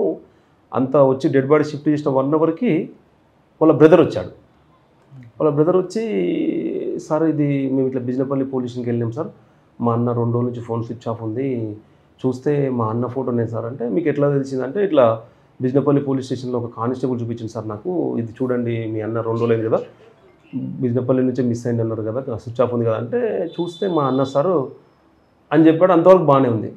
అతను చెప్పాడు, పిలిపించి మాట్లాడుతూ ఉంటే సరే అవునా ఎట్లా జరిగిందని మాట్లాడుతుంటే సడన్గా ఒక బాంబు పిలిచాడు. అతని దగ్గర కేజీ పైన గోల్డ్ ఉంది సార్ అన్నాడు. కేజీ పైన గోల్డ్ ఉంది అంటే అవును సార్ కేజీ పైన గోల్డ్ ఉంది, మేమంతా చిన్న ఆర్నమెంటు ఆంధ్రాలో తయారు చేసుకొని ముక్కు పుల్లలు అవన్నీ తయారు చేసుకొని అందరి దగ్గర కలెక్ట్ తీసుకొచ్చి మేము ఇక్కడ షాప్లో ఇస్తాం సార్, ఒక్కొక్క షాప్లో 10 జతలు అట్లా ఇస్తాము, దానిపైన వచ్చిన మార్జిన్ తీసుకుంటాం అంటే ఒకసారి షాక్ కొట్టినట్టు అయిపోయింది. ఏంది ఇట్లా ఉంది పరిస్థితి అబ్బా అని ఇమ్మీడియట్గా ఎస్పీ సార్ ఫోన్ చేసి చెప్పాను, ఇట్లా అంటుంది సార్ అనగానే సార్ ఇమ్మీడియట్గా వచ్చి ఎట్లా ఇది అసలు జరిగింది ఏదో సంథింగ్ అని చెప్పేసి డెడ్ బాడీ అక్కడే ఉంది. మొత్తం డీటెయిల్గా వెరిఫై చేసిన వాళ్ళ బ్రదర్ని, ఎక్కడి నుంచి వచ్చిండు ఎప్పుడు వచ్చిండు అంటే అతను వస్తాడు, ఒకసారి బ్యాగ్లో తీసుకొని వస్తాడు, క్యాజువల్గా బస్సులో వస్తాడు, అంతా అరౌండ్ 1/2 kg నుంచి 1 kg గోల్డ్ తీసుకొచ్చి దాని అంతా ఒక 1 week ఉండి ఇక్కడే అన్ని గద్వాలు నాగర్ కర్నూలు అక్కడక్కడ అంతా అమ్ముకొని మళ్ళీ ఊరికి వెళ్ళిపోతాడు అనమాట. ఇమీడియట్గా ఫస్ట్ 1 kg గోల్డ్ ఉండగానే ఇన్వెస్టిగేషన్ ఇంకా మారిపోయింది. సారు ఎస్పీ సారు మా డిస్టిక్ ఎస్పీ సారు రావులకి ఇద్దరు సారు ఇమ్మీడియట్గా నైటే మీరు నమ్మండి ఒక 10 మంది ఎస్ఐలతో కలుపుకొని ఒక 50 మంది సారు అంటే మేము అంత సార్ అట్లా అంటాను కోరుకోలేదు. సార్ అసలు కాంప్రమైజ్ కాలేదు. ఒక 50 మెంబర్స్ 10 మంది ఎస్ఐలే ఉన్నారు అందులో. మీరు ఏం చేసారో తెలియదు నాకు అసలు అర్జెంటుగా అని చెప్పేసి నైటే మొత్తం టీమ్స్ ఫామ్ చేసి ఏ టీం ఏం పని చేయాలా 1 kg గోల్డ్ అంటే పెద్ద అఫెన్స్ అయిపోయింది, ఇది సంథింగ్ రాంగ్ అని చెప్పేసి 10 టీములుగా డివైడ్ అయ్యి మొత్తం ఇమీడియట్గా లాడ్జెస్ ఫస్ట్ వనపర్తిలో ఎక్కడ స్టే చేసిండా ఎక్కడ చేసిండా అని చెప్పేసి లాడ్జెస్ పోయి వెతకడము చేయడం. అంటే వనపర్తిలో ఎక్కడ అతను స్టే చేయలేదు. అసలు అఫెన్స్ జరిగింది బిజినపల్లి, మనకు డెడ్ బాడీ దొరికింది చిన్నంబావి పోలీస్ స్టేషన్ లిమిట్స్లో. అసలు ఇక్కడ దీనికి దానికి ఏం సంబంధం లేదు. డెడ్ బాడీ ఏమో ఇక్కడ ఉంది, అసలు అక్కడ పర్సన్ ఇక్కడ వస్తున్నారని మనం ఎక్స్పెక్ట్ చేయలేము. ఇమ్మీడియట్గా నైట్ అంతా లాడ్జెస్ చెక్ చేయడము, తర్వాత బిజినపల్లి వెళ్ళడం చేసి మార్నింగ్ అయింది, తెల్లవారులు అట్లే ఉన్నాము. పొద్దున్న లేచి 7 o'clock పోయి ఎక్కడ ఫోన్ స్విచ్ ఆఫ్ అయిందో పోయి బిజినపల్లిలో చూస్తే వాళ్ళ వైఫ్కి మాట్లాడినాము. వాళ్ళ ఇంటి వాళ్ళకి మాట్లాడితే ఏం జరిగిందంటే నిన్న పలానా టైంలో మిస్ అయింది సార్, పలానా ఇతను దీపక్ మాలి మంచి ఫ్రెండ్ సార్ అతనికి, ఆ షాప్లోకి వెళ్ళి ఇస్తున్నా అతను తీసుకుంటున్నాడు గోల్డ్ అని చెప్తే ఆ దీపక్ మాలి షాప్ దగ్గరికి వెళ్ళాడని చెప్పాడు సార్. అప్పుడు తర్వాత ఇంకా మళ్ళీ ఫోన్ కలవలేదు, అతనికి గోల్డ్ ఇచ్చేసి నేను రేపు వస్తాను అని చెప్పాడంటే సరే అక్కడ లాస్ట్ ఉంది కదా అని అక్కడికి వెళ్ళాము. ఈ లోపల తను బాగా రెస్పాండ్ అయ్యి నేను వస్తున్నా సార్ వనపర్తికి అన్నాడు. అంటే 10 టీమ్స్ 10 రకాలుగా వర్క్ చేస్తున్నాయి. వాళ్ళ CDRs కానీ అతని మూమెంట్ కానీ వాళ్ళను ఫ్యామిలీ మెంబర్తో మాట్లాడడం ఎవరి పని వాళ్ళకి చెప్పాడు చేస్తున్నాడు. సార్ మానిటర్ చేస్తున్నారు. Wanaparthy DSP sir Venkateswara Rao sir ఉన్నాడు, సారు టీం లీడ్ చేస్తున్నాడు, సార్ పైన మా SP సార్ లీడ్ చేస్తున్నాడు. పొద్దున షాప్ దగ్గరికి వెళ్ళాం. అక్కడికి వెళ్తే మా దగ్గర ఏమీ లేదు, అంతే 1 kg పైన గోల్డ్ పోయింది, డెడ్ బాడీ ఉంది, ఇంకా అంతే. డెడ్ బాడీ ఏమో అక్కడ ఉంది, లాస్ట్ లొకేషన్ ఏమో చనిపోయినది బిజినపల్లి ఉంది. ఏం అర్థం కాలేదు, తిరుగుతూ ఉన్నాం అట్లా అంతే. అతను షాప్ అతను కూడా వచ్చిండు, లేదు సార్ నేను దగ్గరికి వచ్చిండు అదని చెప్పాడు. చెప్తే సరేలే మంచిది అనుకున్నాము. వాడు మాయమ్మడే ఉన్నాడు, అంత నడుస్తుంది, సీసీ కెమెరాస్ అంతా టెక్నికల్ ఎవిడెన్స్ అంతా ఒక సైడ్ నడుస్తుంది. ఫిజికల్గా చూడడము, ఆ షాప్ వాళ్ళని ఎంక్వైరీ చేయడము, ఇక్కడ నుంచి వచ్చిండో ఏ రూట్లో పోయిండని. తీవ్ర లాస్ట్ లొకేషన్ చూస్తే అది టవర్ చూపిస్తూ ఉంది. ఆ టవర్ చూపిస్తే మనకు పెద్ద యూజ్ ఉండదు. అట్లా ఉదయం 7 o'clock నుంచి మధ్యాహ్నం 1 o'clock వరకు ఏం తెలియదు. ఒక టీం ఏమో నాగర్ కర్నూలు లాడ్జ్లో, ఒక టీం ఏమో బిజినపల్లి లాడ్జ్లో, ఒక టీం ఏమో కొంతమంది ఉన్నారు పర్సన్స్ అంటే ఆ షాప్కి వచ్చిన వాళ్ళు. అంటే యాక్చువల్గా ఆ షాప్ ఓపెన్ చేయించాము, ఆ షాప్లో ఒక కెమెరా ఉంది, ఆ కెమెరా చూస్తున్నాం, పక్క షాప్లో కెమెరా చూస్తున్నాం. అట్లా ఎవరి పని వాళ్ళు చేస్తుంటే వచ్చాడు షాప్లోకి. ఆ షాప్లోకి వచ్చిండు, డిసీజుడు వచ్చాడు, షాప్లోకి వచ్చిండు. షాప్కి వచ్చినప్పుడు అతనితో పాటు ఒక 2 వచ్చారు. మళ్ళీ షాప్ నుంచి బయటికి వెళ్ళినప్పుడు వాళ్ళు బయటికి వెళ్ళినారు. అంటే వాళ్ళు ఎంత వెనక ఉన్నారు అన్నట్టుగా వాళ్ళని కూడా కొంచెం సస్పెక్ట్ చేయడము. అంటే ఎక్కడో ఒక క్లూ కోసం చూస్తున్నాం, జీరో ఏమీ లేదు. ఎవరు వచ్చారు ఆయన వెంబడి ఎవరు పోయారని ఇతన్ని అడగడం, షాప్ అతన్ని అడగడము. ఈ షాప్ పక్కన ఉన్న వాళ్ళందరూ వచ్చింది చూసిరా అంటే వాళ్ళు ఎందుకు చూస్తారు, క్యాజువల్గా వస్తున్నప్పుడు వాళ్ళు ఆన్సర్ చెప్పడము. ఇదంతా జరుగుతుంది. లాడ్జెస్ వెతుకుతూ ఉన్నాము. ఈ వెనక వచ్చిన వాళ్ళని పోయిన వాళ్ళందరినీ వాళ్ళని ఇంటరాగేషన్ చేయడానికి వాళ్ళు ఎక్కడ ఉన్నారో అని వాళ్ళ లొకేషన్ తీయడం అంతా జరుగుతుంది. అయితే ఇది జరుగుతున్నప్పుడు నాతో పాటుగా సార్ ఉండి చూడండి ఎక్కడో సైడ్లో రావాలంటే ఈ లోపల గోపాల్పేట ఎస్ఐ నరేష్ అని, తర్వాత టీం అనమాట, మా టీంలో నరేష్ అని, తర్వాత రామరాజు అని ఇంకొక ఎస్ఐ గారు, నేను, మా కానిస్టేబుల్స్ ఒక 4 ఉండి కొద్దిగా ఈ షాప్ అతను కొంచెం అతని దగ్గర నుంచి వెళ్ళాడు. బయటికి వెళ్ళిన తర్వాత అక్కడ ఏంటంటే ఇతను వెళ్ళడము, ఇతను వెంబడి అతను కూడా వెళ్ళడము. అంటే క్యాజువల్గా నడిచినట్టే ఉంది. షాప్లోకి వచ్చాడు, మళ్ళీ వేరేలు వచ్చారు, మళ్ళీ వెళ్ళిపోయారు. అంతే సార్ వచ్చిండు వెళ్ళిపోయారు అని చెప్పేసి అన్నాడు. సరే వెళ్ళినాము, ఎటు వెళ్తున్నాడని కెమెరా చూస్తున్నాం, అంతా చూస్తూ ఉంటే అతను తెచ్చి అతను కొంచెం డౌట్ వస్తూ ఉంది షాప్ మీద. కొద్దిగా డౌట్ వస్తూ ఉంది. వచ్చి అతనితోనే కూర్చొని కొంచెం అక్కడే బయట కారులో కూర్చొని, అది క్లూ కాదు కానీ ట్రై చేస్తున్నాం అనమాట. ఎన్ని గంటలకు వచ్చాడు, ఎప్పుడు వచ్చాడు, నువ్వు ఎందుకు ఫోన్ చేసినావు అని మా క్వశ్చన్ చేస్తూ ఉంటే ఒక 2-3 చిన్న లీడ్స్ అనమాట. చిన్నవంటే ఎట్లా అంటే కవరు ఇది కాదు అది తెచ్చినని కొంచెం బాడీ అంటే అఫెన్స్ చేశాడు కాబట్టి అతని బాడీ లాంగ్వేజ్, అతని మాట విధానంలో తేడా ఉంది. అంతవరకు ఏంటంటే మా ఎంబడే ఉన్నాడు కదా, మా ఆవిడేలో ఏముంది అన్నట్టుగా సహకరిస్తున్నాను మేము అనుకుంటున్నాం. అబ్జర్వ్ చేస్తుంటే అతనికి కొద్దిగా తేడా ఉంది. క్వశ్చన్ అడుగుతుంటే అంతా చూస్తే కొంచెం ఇదేదో సస్పెక్ట్ ఉందని చెప్పేసి ఆ బిజినపల్లి పోలీస్ స్టేషన్ తీసుకెళ్ళి ఎవరి టీం వాళ్ళు పనిచేస్తుంది, మా టీం అతను తీసుకొని వెళ్ళి కూర్చున్నాము. కూర్చొని మాట్లాడుతూ ఉంటే ఎన్ని గంటలకు వచ్చిండు, ఎన్ని గంటలకు పోయిండు, నువ్వు ఎప్పుడు రమ్మన్నావు అది అని చెప్పేసి మాట్లాడుతూ ఉంటే ఒక చిన్న కవర్ విషయం కానీ, అతను వచ్చిండు పోయిండు, అతను వెనకాల ఎవరు వచ్చిండ్రు అంటే ఇతను కొంచెం కన్ఫ్యూజ్ అవ్వడం స్టార్ట్ అయితే డౌట్ వచ్చింది, ఏదో జరిగినట్టుందని డౌట్ వస్తుంది. జస్ట్ 5% అది కరెక్ట్ కావచ్చు కాకపోవచ్చు అని. తర్వాత మంచిగా అతను మొత్తం డీటెయిల్గా ఇంటరాగేషన్ చేస్తున్నాం. ఇంకా ఎప్పుడు మాట్లాడినావు, ఎందుకు రమ్మన్నావు అని మొత్తం డీటెయిల్గా ఎంక్వైరీ చేస్తున్నాము. ఒక 1 hour 1.5 hour మాట్లాడుతూ ఉంటే చిన్న దొరుకుతున్నాయి. అప్పుడు క్లూస్ దొరుకుతున్నాయి. ఒక 1 hour 1.5 hour తర్వాత 3:30 తర్వాత ఇంకా క్వశ్చన్లోనే తెలిసిపోయింది. ఇంకా పోలీస్ ఇంటరాగేషన్లో లేదు సార్ నేనే చంపేసిన అని చెప్పాను. అరే నువ్వే చంపేసినావా, మా ఆయనకనే ఉన్నావు, రమ్మనంగానే వస్తుండు కోఆపరేట్ చేస్తుండు, అంతా చేస్తుండు. ఈ క్వశ్చనర్లో అంతా టెక్నికల్గా కొంచెం చూసినాం. అప్పుడే ఈ ఇంటరాగేషన్లో ఆ క్వశ్చన్ ఆన్సర్స్ ప్రిపేర్ చేసి చూస్తే లేదు సార్ అని ఆ 2-3 లీడ్స్ దొరికితే దాని మీద క్వశ్చన్ గట్టి చేసినాం. చేయగానే చెప్పు అని కొంచెం సైకలాజికల్గా కూడా మోటివేట్ చేసినాం. నువ్వు రాజస్థాన్ కదా, నీకు ఏముండదులే, చూద్దాం ఏదైనా ఉంటే వాళ్ళ ఫ్యామిలీకి అట్లా అవుదామని వాడిని కొంచెం మారూట్ తీసుకొచ్చినమాట. ఆ దొరికిన క్లూస్తోన నీకేం కాదు, నువ్వు లోకల్ కూడా కాదు కదా, నీ పరువు పోయేదే ఉండదు అని కొంచెం సైకలాజికల్గా మాట్లాడంగానే కొద్దిగా వీళ్ళు మాకు హెల్ప్ చేస్తారేమో అన్న అట్లా వెంబడే బ్రేక్ అయిపోయాడు. అసలు నేను ఫస్ట్ షాక్ అయ్యి సార్ చెప్పేసినాను. సార్ చెప్పేసింది సార్ అంటే అవును అసలు ఏం జరిగిందో కనుక్కో అని చూడగానే అతన్ని డీటెయిల్గా అడిగితే వాడు మీరు క్వశ్చన్ అవర్కి భయపడి చెప్పాడా లేదా రియల్గానే చెప్పాడా అంటే ఒక 2-3 చిన్న క్లూస్ అది నేను రివీల్ చేయలేదు కానీ ఒక నాకు 2-3 క్లూస్ వచ్చినాయి.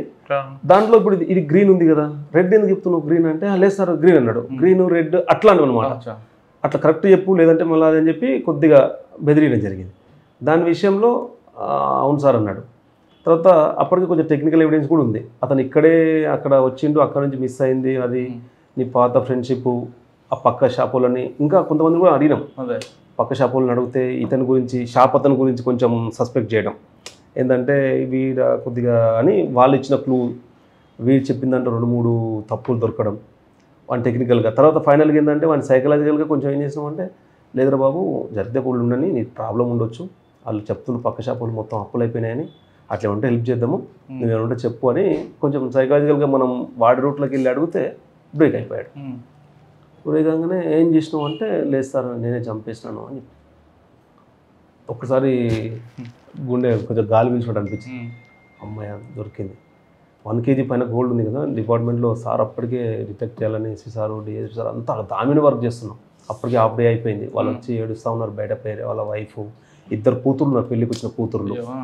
వాళ్ళు అసలు 2 కూతుర్లు తీసుకొని వాళ్ళు ఆంధ్ర నుంచి వచ్చారు. తెలివంగానే నైట్ బయలుదేరి ఒక 600-700 kilometers నుంచి వచ్చారు. 2 కూతురు ఉన్నారు చెప్పు అనగానే ఇంకా ఒకసారి బ్రేక్ అయ్యాడు. సైకలాజికల్గా క్వశ్చన్ వేస్తేనే నీకు హెల్ప్ చేస్తామని అట్లా చెప్తే బ్రేక్ అయ్యాడు. ఎందుకు చేసినావు అంటే లేదు సార్ మొత్తం అప్పులు అయిపోయినాయి అన్నాడు. అరే అప్పులు అయిపోతే అంటే యాక్చువల్గా ఇట్లా ఎందుకు చేయాలనుకుంటే ఇతను 1 kg గోల్డ్ అరౌండ్ ఉంది కదా అతని దగ్గర. ఆ 1 kg గోల్డ్ అయితే నా అప్పులు తీరిపోతాయి అనుకున్నాడు. నా అప్పులు వెళ్ళిపోతాయి, ఇతను వేరేకెళ్ళి వచ్చిండ్లే, ఎవరు పెద్దగా అడగరు, ఎవరు పెద్ద రారు, నేను కూడా ఫ్యామిలీతో ఫ్రెండ్లీగా ఉంటున్నా కదా, వాళ్ళ ఫ్యామిలీతో కూడా ఫ్రెండ్లీగా ఉన్నాడు. మళ్ళీ ఆడు కనిపించకుంటే వాళ్ళ మిస్సెస్ మళ్ళీ ఇతనికే ఫోన్ చేసింది, అన్న మీ దగ్గరికి వచ్చిందంట కదా అంటే నమ్మించి ప్రాణం తీసేసిండు అంతే. వాళ్ళ మిస్సెస్ ఇతనికే ఫోన్ చేసింది అక్యూజ్డ్కి, మీ దగ్గరకు వచ్చింది కదంటే లేదమ్మా అని ఆమె క్యాజువల్గా ఆన్సర్ చెప్తే ఆమె నమ్మలేదు, నమ్మేసింది. అతను కాకుండా అతను అడిగి చెప్పినట్టే ఉంది అంతే తప్ప మంచిగా క్యాజువల్గా లేదు. అయితే ఇతను ఫస్ట్ 2-3 సార్లు బిజినెస్కి డబ్బులు తీసుకున్నాడు, అదే గోల్డ్ తీసుకున్నాడు, అమ్ముతున్నాడు కదా. వీడికి అప్పులు ఎక్కువైపోయి అంతా దీంట్లో చూసేసి వీడిని చంపేస్తే నా అప్పులన్నీ పోతాయి అని చెప్పేసి ఒక్కడు డేట్ చేయలేకపోయాడు. వీడి తమ్ముడు ఉంటాడు రమేష్ మాలి అని చెప్పేసి, వీళ్ళ తమ్ముడు కూడా అప్పుడప్పుడు వచ్చి వెళ్తూ ఉంటాడు. వీడిని గోల్డ్ చూసిండు, ఈసారి గోల్డ్ ఫుల్ తెచ్చిండని చెప్పేసి 1 week ఉంటాడని కన్ఫర్మ్ చేసుకున్నాడు. కన్ఫర్మ్ చేసుకొని చెప్పాడు నాకు ఎక్కువ మొత్తంలో కావాలి, నేను డబ్బు అరేంజ్ చేసుకుంటా, ఒక 4-5 రోజులు టైం ఇవ్వు నాకు అని చెప్పేసి అతను నమ్మిస్తాడు.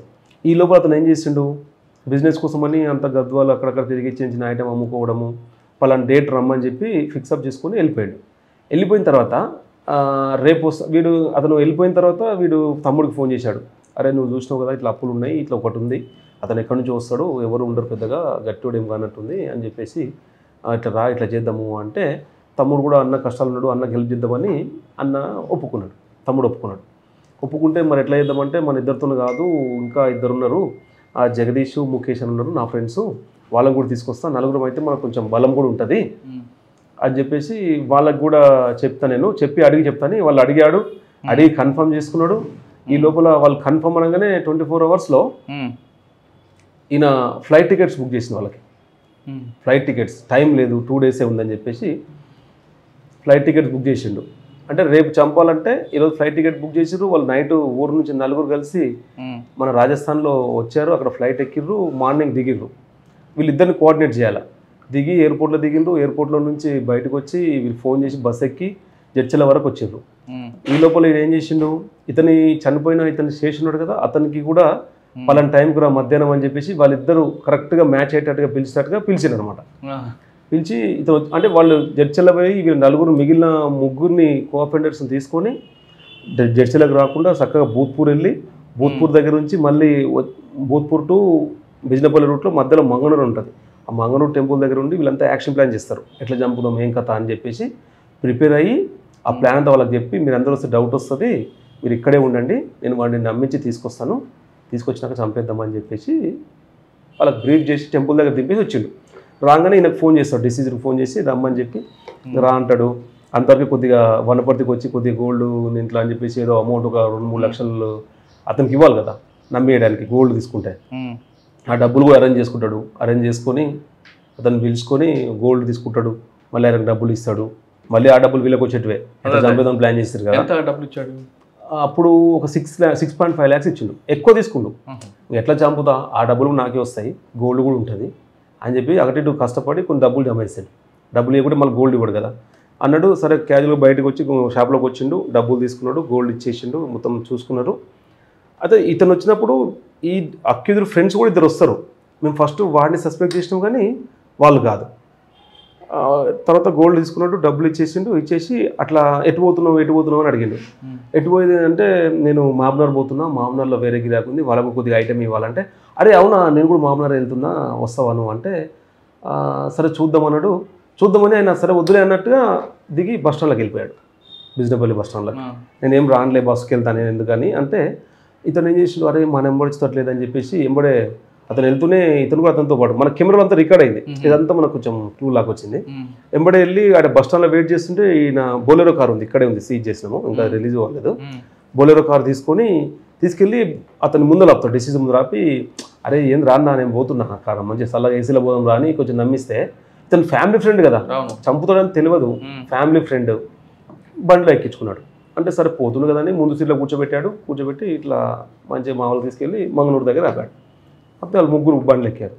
ఇతనికి అప్పుడు కూడా డౌట్ రాలేదు, నమ్మిండు కదా, ఏముందులే మన ఫ్యామిలీ ఫ్రెండ్ అంటే ఎవరంటే మన ఫ్రెండ్స్ హైదరాబాద్కి వెళ్ళి వచ్చారు, రాజస్థాన్కి వెళ్ళి కలిసిపోదాం అనగానే సరే అని ఎక్కించుకుని అట్లా హైవే ఎక్కారు. హైవే ఎక్కి తీసుకెళ్ళి హైవే నుంచి కొంచెం హైవే ఎక్కగానే పబ్లిక్ ఎవరు లేని దగ్గర అట్లా పోతుండ్రు, హైవేలో ఉంటే కష్టం అవుతుంది అని చెప్పేసి చిన్న రోడ్ తీసుకున్నారు. కొంచెం ఇంటీరియర్ ప్లేస్ లాగా తీసుకెళ్ళి ముందల కూర్చొని ఉంటే ఒక్కసారిగా వీళ్ళంతా ప్లాన్ ఉంది కదా, ఆయనకి ముందు సీట్లో నుంచి టవలేసి లాగి మధ్య సీట్లో కింద కాళ్ళ దగ్గర పడుకోబెట్టి మొత్తం అదే టవల్ చేతి పెట్టేసి ఒకరు కాలు పట్టుకోవడం, ఒకరు స్మాదరింగ్ చేయడం, అట్లా చంపిరు. అన్కాన్షియస్ అయిపోయిండు, చనిపోయిందా లేదా అన్నట్టు ఇంకా కొంచెం తెలియలేదు, కన్ఫర్మ్ చేసుకున్నారు చనిపోయారు. ఎక్కడ చనిపోయిన తర్వాత మొత్తం స్మాదరింగ్ అయింది, ప్రాణంగా అంటే కలుద్రడు అంటే చనిపోయిన అనుకున్నారు, చనిపోయింది ఆల్మోస్ట్. హైవేలో ఎవరైనా ఆపితే ఎవరు ఉంటారు అని చెప్పేసి ఇప్పుడు ఎక్కడైతే కొంచెం ఇంటీరియర్ ప్లేస్ ఉందో చిన్నంబాయి పోలీస్ లిమిట్స్ పోయారు. ఆడ బండి అక్కడ ఇంకెవరో పడేద్దామంటే ముందర అక్కడ ఏదో ఫంక్షన్ లాగా అవుతుందని చెప్పేసి మళ్ళీ యూటర్న్ తీసుకొని మళ్ళీ కొంచెం ముందుకు వచ్చి కార్ పక్క చూసి ఏం లేదంటే తీసేసి ఇద్దరు వచ్చి చెట్లలో పడేసి మళ్ళీ వనపర్తి వచ్చేసి ఇట్లా బుద్ధారం నుంచి బిజినపల్లి వెళ్ళిపోయి మొత్తం రివీల్ చేసి ముందు సీట్లో కూర్చున్నాడు కదా డ్రైవర్ పక్క సీట్ అయినా. అవును, వెనక నుంచి వీళ్ళు టవల్ వేసి ఆయన గుంజారా అంటే ఒక టవల్ వేసేసి ఆ సీటు వెనక్కి వంచేసి లాగేసుకొని కాళ్ళ దగ్గర పడుకోబెట్టుకున్నారు. ఫోర్స్లో వచ్చేసాడు, ఫోర్స్గా వచ్చేసారు ఇక ఫోర్స్ లాగేసారు సీట్ మధ్యలో నుంచి లాగేసి కింద పెట్టేసి ముందర డ్రైవింగ్ అయితే క్యాజువల్గా పోతుంది బండి వెనక జరిగేది జరుగుతుంది అనమాట జస్ట్ మనం ఇట్లా మూగినట్టు మొత్తం మూసేసారు ఆ మొత్తం ఇంజరీ కొద్దిగా అయింది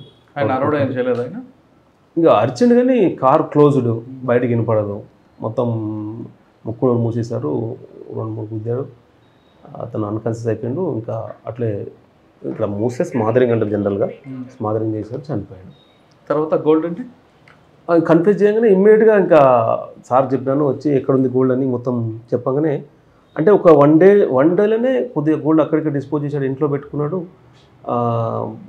ఇమ్మీడియట్గా అతను తీసుకొని అన్ని టీంలు ఒక దగ్గరకు వచ్చినాం అతను ఇంటిపైన రైడ్ చేసినాం ఇంటిపైన రైడ్ చేసి చూస్తే ఇంట్లో కొద్దిగా పెట్టుకున్నాడు వేరే షాప్లో కొద్దిగా ఉంది తర్వాత ఒక్క రోజులో హైదరాబాద్ వెళ్ళి కొద్దిగా సిల్వర్ ఐటమ్ కూడా తెచ్చుకొని మొత్తం అంటే ఎక్కువ డిలే కాలే కాబట్టి మొత్తం ప్రాపర్టీ మనకు ఇంటాక్ట్ ప్రాపర్టీ రికవర్ అయిపోయింది 4 మెంబర్స్ కూడా వచ్చారు మళ్ళీ వచ్చేటప్పుడు మళ్ళీ అందరూ కొద్ది గోల్డ్ వాళ్ళు కూడా తీసుకెళ్ళినారు వాళ్ళ వంతు వాళ్ళు వీళ్ళది ఇక్కడ ప్రజెంట్ మొత్తం డీటెయిల్ అది చేసినారు వాళ్ళ నలుగురు కూడా వెళ్ళిపోయారా ఇదంతా అఫెన్స్ అయిన తర్వాత ఏమైంది అఫెన్స్ చేసి వచ్చేసారు ఇంక ఉంటే కష్టం అవుతుంది అని చెప్పేసి మళ్ళీ ఇంటికి వచ్చారు మళ్ళీ మార్నింగ్ వెళ్ళేసేసి వాళ్ళు ముగ్గురు రాజస్థాన్ వెళ్ళిపోయారు ఇక్కడ వీరు కన్ఫ్యూజ్ చేయగానే వీరి దగ్గర ఉన్న ప్రాపర్టీ కొద్దిగా ఇనిషియల్గా ఒక 1/2 kg అంత గోల్డ్ రికవర్ చేసి 2 టీములు ఇమ్మీడియట్గా 6వ రోజు ఒక ఇన్స్పెక్టర్ గారు సిసిఎస్ రవిపాల్ అని 2 ఇన్స్పెక్టర్స్ ఎస్ఐలు అందరూ కలిసి రాజస్థాన్ వెళ్ళిపోయి రాజస్థాన్లో లోకల్ పోలీసు సపోర్ట్ తీసుకుంటే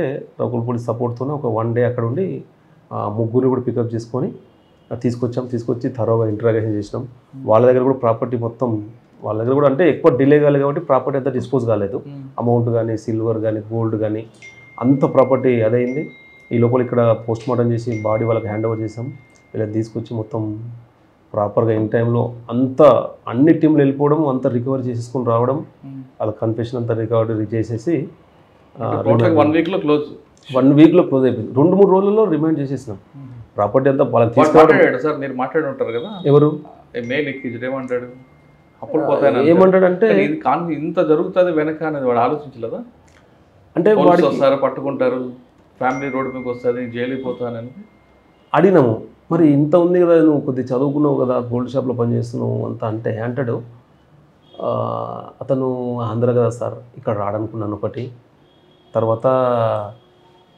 నా దగ్గర నుంచి వచ్చి వెళ్ళిపోయిండు కదా సార్ అని నమ్మిద్దాం అనుకున్నాను సార్ కానీ ఇంకా దొరుకుతా అనుకోలేదు సార్ అప్పులు అయిపోయినాయి సార్ అని ఇప్పుడు జైల్లో ఉన్నాడా జైల్లో లేదు అంటే చాలా రోజు అయింది ఒక 6 నెలలు అయింది కదా బెయిల్ పైన ఉన్నాడు బండి ఇంకా సీజ్ ఇక్కడే ఉంది కోర్టుకు వస్తున్నాడు కోర్టుకు స్టార్ట్ అయింది దీంట్లో ఎట్లా అంటే దీన్ని స్పెషల్గా సారు అసలు 2-3 సార్లు ఛార్జ్ షీట్ ప్రిపేర్ చేస్తే కూడా ఒప్పుకోలేదు చిన్న క్లూస్ ఎస్పీ సారు మా డిఎస్పీ సారు వెంకటేశ్వర సారు మా ఎస్పీ సార్ అందరూ కలిసి దాన్ని 4-5 సార్లు ఇంత బ్రూటల్గా వాళ్ళు వచ్చి అసలు ఆ ఇంటాక్ట్ ప్రాపర్టీ ఇస్తే అసలు ఆ సాటిస్ఫాక్షన్ వేరండి మాకు దొరకని కేసులు అంటే ఓకే కానీ దొరికిన కేసులో కొంచెం కష్టపడి వాళ్ళకు మనిషి పోయిన ఆ ప్రాపర్టీ ఇవ్వడంలో వాళ్ళు చూపించే ఆనందము మాకు ఇంకొక కేసు డిటెక్ట్ చేయడానికి ఎంతో ఉత్సాహాన్ని ఇస్తాయి అంటే వాళ్ళకి మొత్తం ఇంటాక్ట్ ఇచ్చామండి కోర్టు ద్వారా అసలు వాళ్ళు మనిషి పోయింది కానీ మనం ఆ ప్రాపర్టీ ఇవ్వడం వల్ల వాళ్ళు కొద్దిగా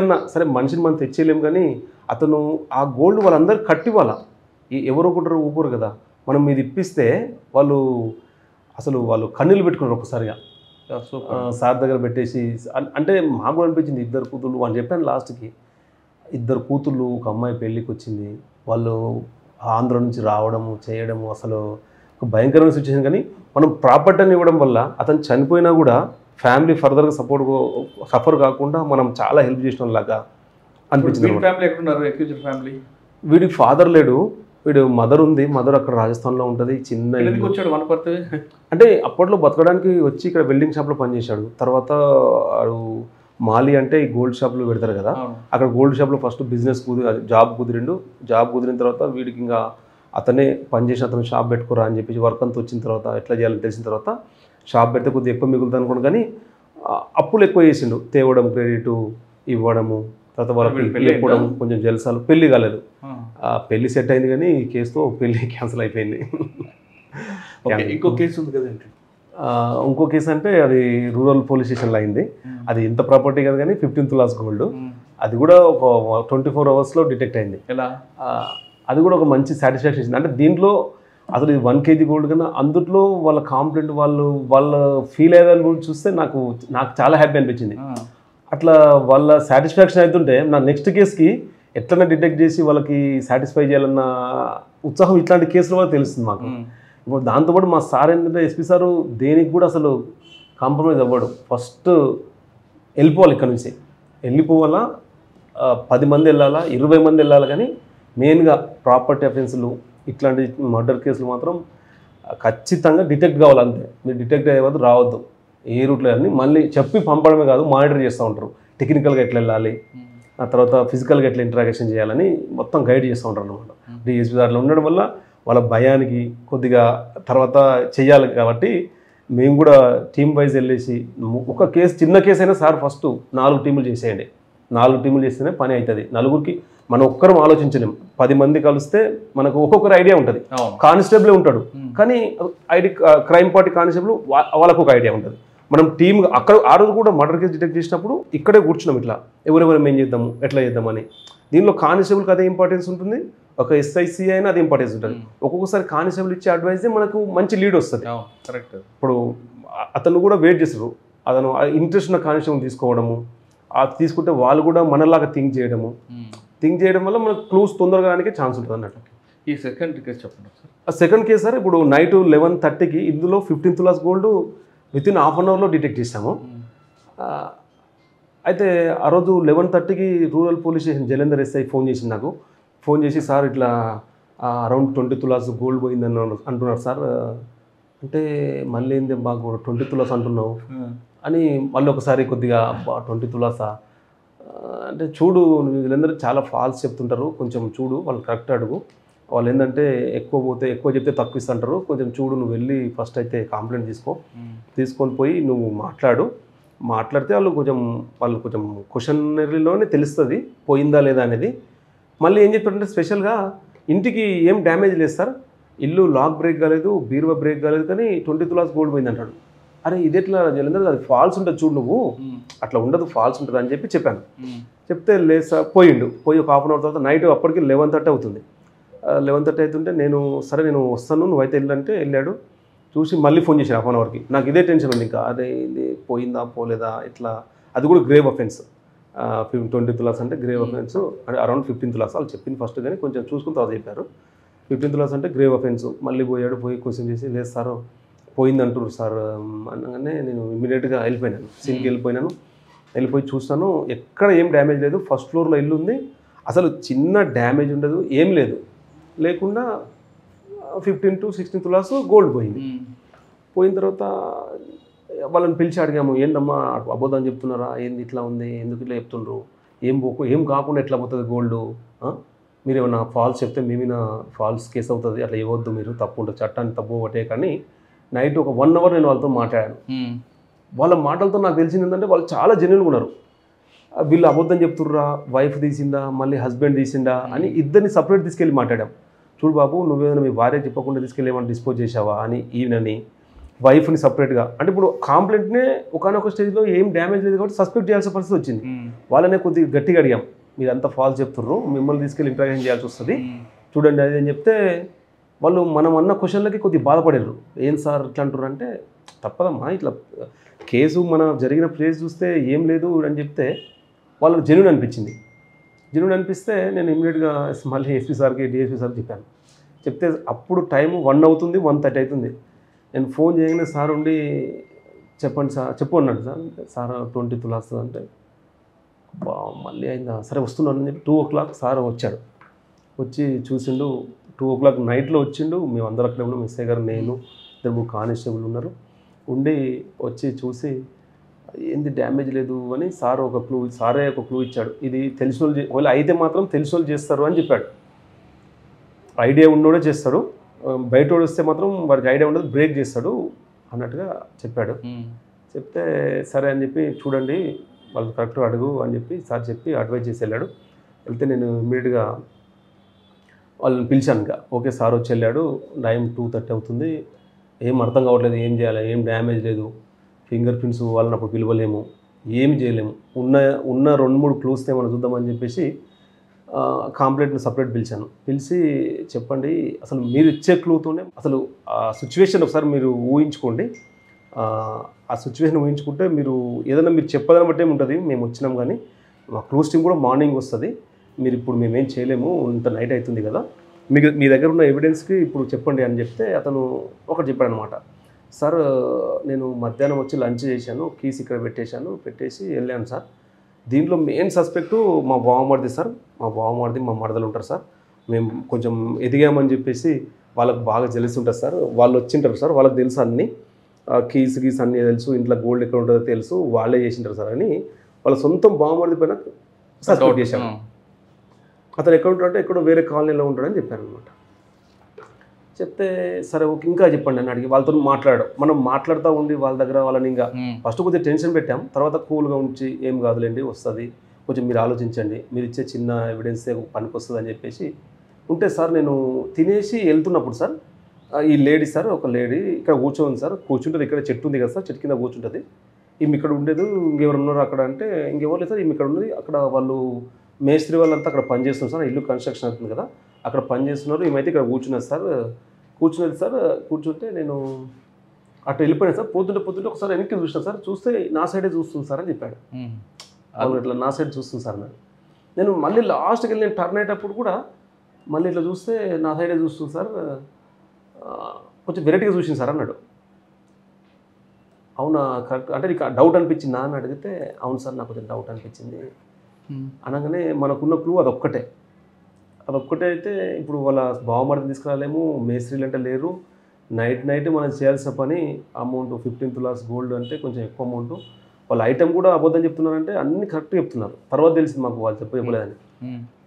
ఇమ్మీడియట్గా సరే ఆ లేడీని పిలిచి అడుగుతూ ఉంటే అరుస్తూ ఉంది, ఆమె మామూలు విలేజ్ ఆమెనే కానీ గట్టిగా అరుస్తున్నాడు, మనల్ని డామినేట్ చేయడానికి చూస్తుంది, మమ్మల్ని ఎట్లంటారు దొంగతనం వేస్తారా అది ఇదని వాళ్ళ కూతురు వాళ్ళ అల్లుడు అందరూ వచ్చి అరుస్తూ ఉంటే ఒకసారి మేమే డిఫెన్స్ పడిపోయినాం, ఏంది సంథింగ్ ఏంది చేయలేదు అంటే చేసినాం మనం చెప్పలేం కదా, ఏంది ఇట్లా అరుస్తుర్రు అంటే డామినేట్ చేయడానికి అరుస్తుందా లేదంటే అఫెన్స్ మనం అడగకూడదని అరుస్తుందా అని చెప్పేసి అట్లా ఉండదు అట్లా అని చెప్పేసి సంజాయించి నువ్వు చెప్పు అమ్మా అట్లా కాదు ఇక్కడ ఉన్నావంట కదా అది ఇది అని చెప్తే దాంట్లో కూడా ఒక క్లూ ఏంటంటే అతను కీ ఏం చేస్తారంటే అక్కడే పెడతారు, అది ఎట్లా చెప్పొచ్చు అంటే ఇల్లు లాక్ చేస్తారు, పిల్లలు వస్తుంటారు, వైఫ్ వేరే టైం వస్తుంటుంది, కీ ఇట్లా పెట్టేసి టక్కు సౌండ్ వస్తుంది, అతను ఇల్లు లాక్ చేసి మనది చెప్పులు పెట్టుకోవడానికి స్టాండ్ ఉంటుంది కదా కప్బోర్డు అది ఓపెన్ చేసి ఇట్లా పెట్టేసి ఇట్లా మూసేస్తే టక్ మని కొట్టుకుంటుంది, కొట్టుకుంటుంది అంటే అక్కడ కీ ఉందని తెలిసిపోతుంది అన్నట్టు. అంటే మనం అదే అవేర్నెస్ ఉండాల్సిందే, ఏం కాదులే అనుకుంటారు అఫెన్స్లో, ప్రాపర్టీ అఫెన్స్లో ఏం కాదనుకుంటారు కానీ అందరూ ప్రాపర్టీ ఇంట్లో పెట్టుకోవడం, బీరోలో పెట్టుకోవడం, బీరో చీర కింద కీ పెట్టడం, లోపలికి ఏమో దానిపైన పెడతారు, దానికి ఏమో పక్కన చీర కింద పెడతారు అనమాట. అఫెండర్కి అంతా అక్కడే ఉంటుంది, ప్రతి అఫెన్స్లో చెప్తున్నాం, ప్రాపర్టీ బ్యాంకులో పెట్టుకోండి, మొత్తం యాప్లలో ట్రాన్సాక్షన్ పెట్టుకోండి, ఫిజికల్గా పెట్టుకోకండి, గోల్డ్ పెట్టినా కూడా అఫెండర్ వస్తే సస్పెక్ట్ చేయని ప్లేస్లో పెట్టండి అని అవేర్ చేస్తున్నాం కానీ అందరికీ రీచ్ అవుతలేదు, ఇంకా కంటిన్యూ చేస్తున్నాము.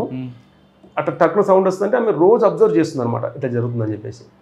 అంటే వాడిని అడిగాం కీ ఎక్కడ పెడతావు ఎట్లా పెట్టినామని, మళ్ళీ ఒకసారి సీన్ రీకన్స్ట్రక్షన్ చేసాం. సరే ఇట్లా అతను తీసుకొచ్చాం, కొంచెం డౌట్ రాగానే మళ్ళీ కంప్లైంట్ తీసుకొచ్చి ఎట్లా చేసినావు చెప్పు అని రీకన్స్ట్రక్షన్ చేసి ఇట్లా అయింది సార్, ఇట్లా వచ్చినాను, ఇక్కడ పెట్టినాను, ఇట్లా పోతున్నాను, ఇట్లా అయితే ఇట్లా వెళ్ళిపోగానే ఇట్లా అయింది సార్. సాయంత్రం వచ్చి చూస్తే ఈవినింగ్ వచ్చి చూస్తే ఏం డౌట్ లేదు, మామూలు క్యాజువల్గా తిన్నారు. లేట్ ఎందుకు అయిందంటే నైట్ 11-12 అయింది, అఫెన్స్ ఏమో 3:30కి అయింది. ఏమైందంటే మేము చూసుకోలేదు సార్, ఎందుకో నైట్ 10 o'clock 10:30కి పోయి కప్బోర్డ్ తీసి చూస్తే అది కొంచెం డిస్టర్బ్ ఉంది, అందుకే లేట్గా వచ్చింది. మనకి అఫెన్సే కాలేదు అనుకున్నారు వాళ్ళు, అఫెన్సే జరగలేదు అనుకున్నారు. ఎందుకో ఆమె కప్బోర్డ్ లేదు పని ఓపెన్ చేసి చూస్తే ఏంది కొంచెం డిస్టర్బెన్స్ అని తీస్తే గోల్డ్ లేదు అంటే మళ్ళీ మొత్తం సీన్ రీకన్స్ట్రక్షన్ చేస్తే అక్కడ అర్థమైంది, ఈమె మీద మ్యాక్సిమం సస్పెక్షన్ అర్థమైందిగా. అతను రావడము, పెట్టిన సౌండ్ కీకి ఇక్కడ కీ ఉందని, ఏమైందంటే వీళ్ళ ఫ్యామిలీ ఇంటి పక్కన వెళ్ళే కదా చూస్తుంటుంది, వీళ్ళ ఇంటికి వెళ్ళడము, వాళ్ళ ఇంట్లో కూర్చోవడము, ఎక్కడ పెడతారు ప్రాపర్టీ అది అని అంతా ఇంకా ఇంటరాగేషన్ తెలిసిపోయింది. ఆమె అడిగితే మా ఇంటికి వస్తుంటుంది సార్, ఎప్పుడైనా టీ తాగుతుంది, కింద వస్తే మాట్లాడుతూ ఉంటుంది, మా ఇంట్లో ఏమేమి వస్తుంది ఎక్కడ తెలుస్తున్నాగానే కొంచెం లీడ్ వచ్చినట్టు అనిపించింది. ఈ లోపల లేడీని ఇమీడియట్గా ఉమెన్ పీసీని తీసుకొచ్చి ఉమెన్ కానిస్టేబుల్ 2 కానిస్టేబుల్ని పెట్టేసి ఇంటరాగేషన్ అక్కడే కొద్దిగా మాట్లాడము చేయడము, చూడమ్మా ఇట్లా ఉంది నీ ఇష్టము అంతా అయిపోయింది కీ పెట్టిందంతా అని చెప్పేసి క్వశ్చన్ చేసి లాస్ట్కు ఇది కూడా కొద్దిగా వాళ్ళ మోరల్ డౌన్ చేసేటట్టుగా, చూడమ్మా నైటే ఉంది ఇక్కడ, నైటే అయిపోతుంది అంటే అఫెన్స్ కన్ఫ్యూజ్ చేయించాలంటే ఒకసారి క్వశ్చనరే కాదు, ఒకసారి మిమ్మల్ని వదిలేస్తాంలే అని చెప్పడము 2-3 రకాలుగా చేయాల్సి వస్తుంది. ప్రాక్టికల్గా అడిగి చూడమ్మా ఇంకా నైటే ఉంది ఇప్పుడు ఏం లేదు అయిపోయింది చేసి ఉంటాము, ఒకవేళ చేసి ఉంటాము అట్లా అని చెప్పేసి కొంచెం సైకలాజికల్గా నువ్వు ఆడి మనిషి ఉన్నావు తప్పు అట్లా కాదు నువ్వు వెళ్ళిపోవచ్చు అని నీది ఏమన్నా గోల్డ్ నువ్వు ఇస్తే నీది వాళ్ళకి ఇచ్చేస్తాం అన్నట్టుగా కొంచెం సైకలాజికల్గా వాళ్ళ రూట్లోకి వెళ్ళి అధ్యయంగానే ఫస్ట్ చెప్పొద్దు అని డల్ అవుతుందన్నమాట. అట్లా కొద్దిగా టెక్నికల్గా క్వశ్చనరీ చేయడంలో ఆమె ఉండి ఒక హాఫ్ అన్ అవర్ తర్వాత 3:30 అవుతుంది అప్పటికి.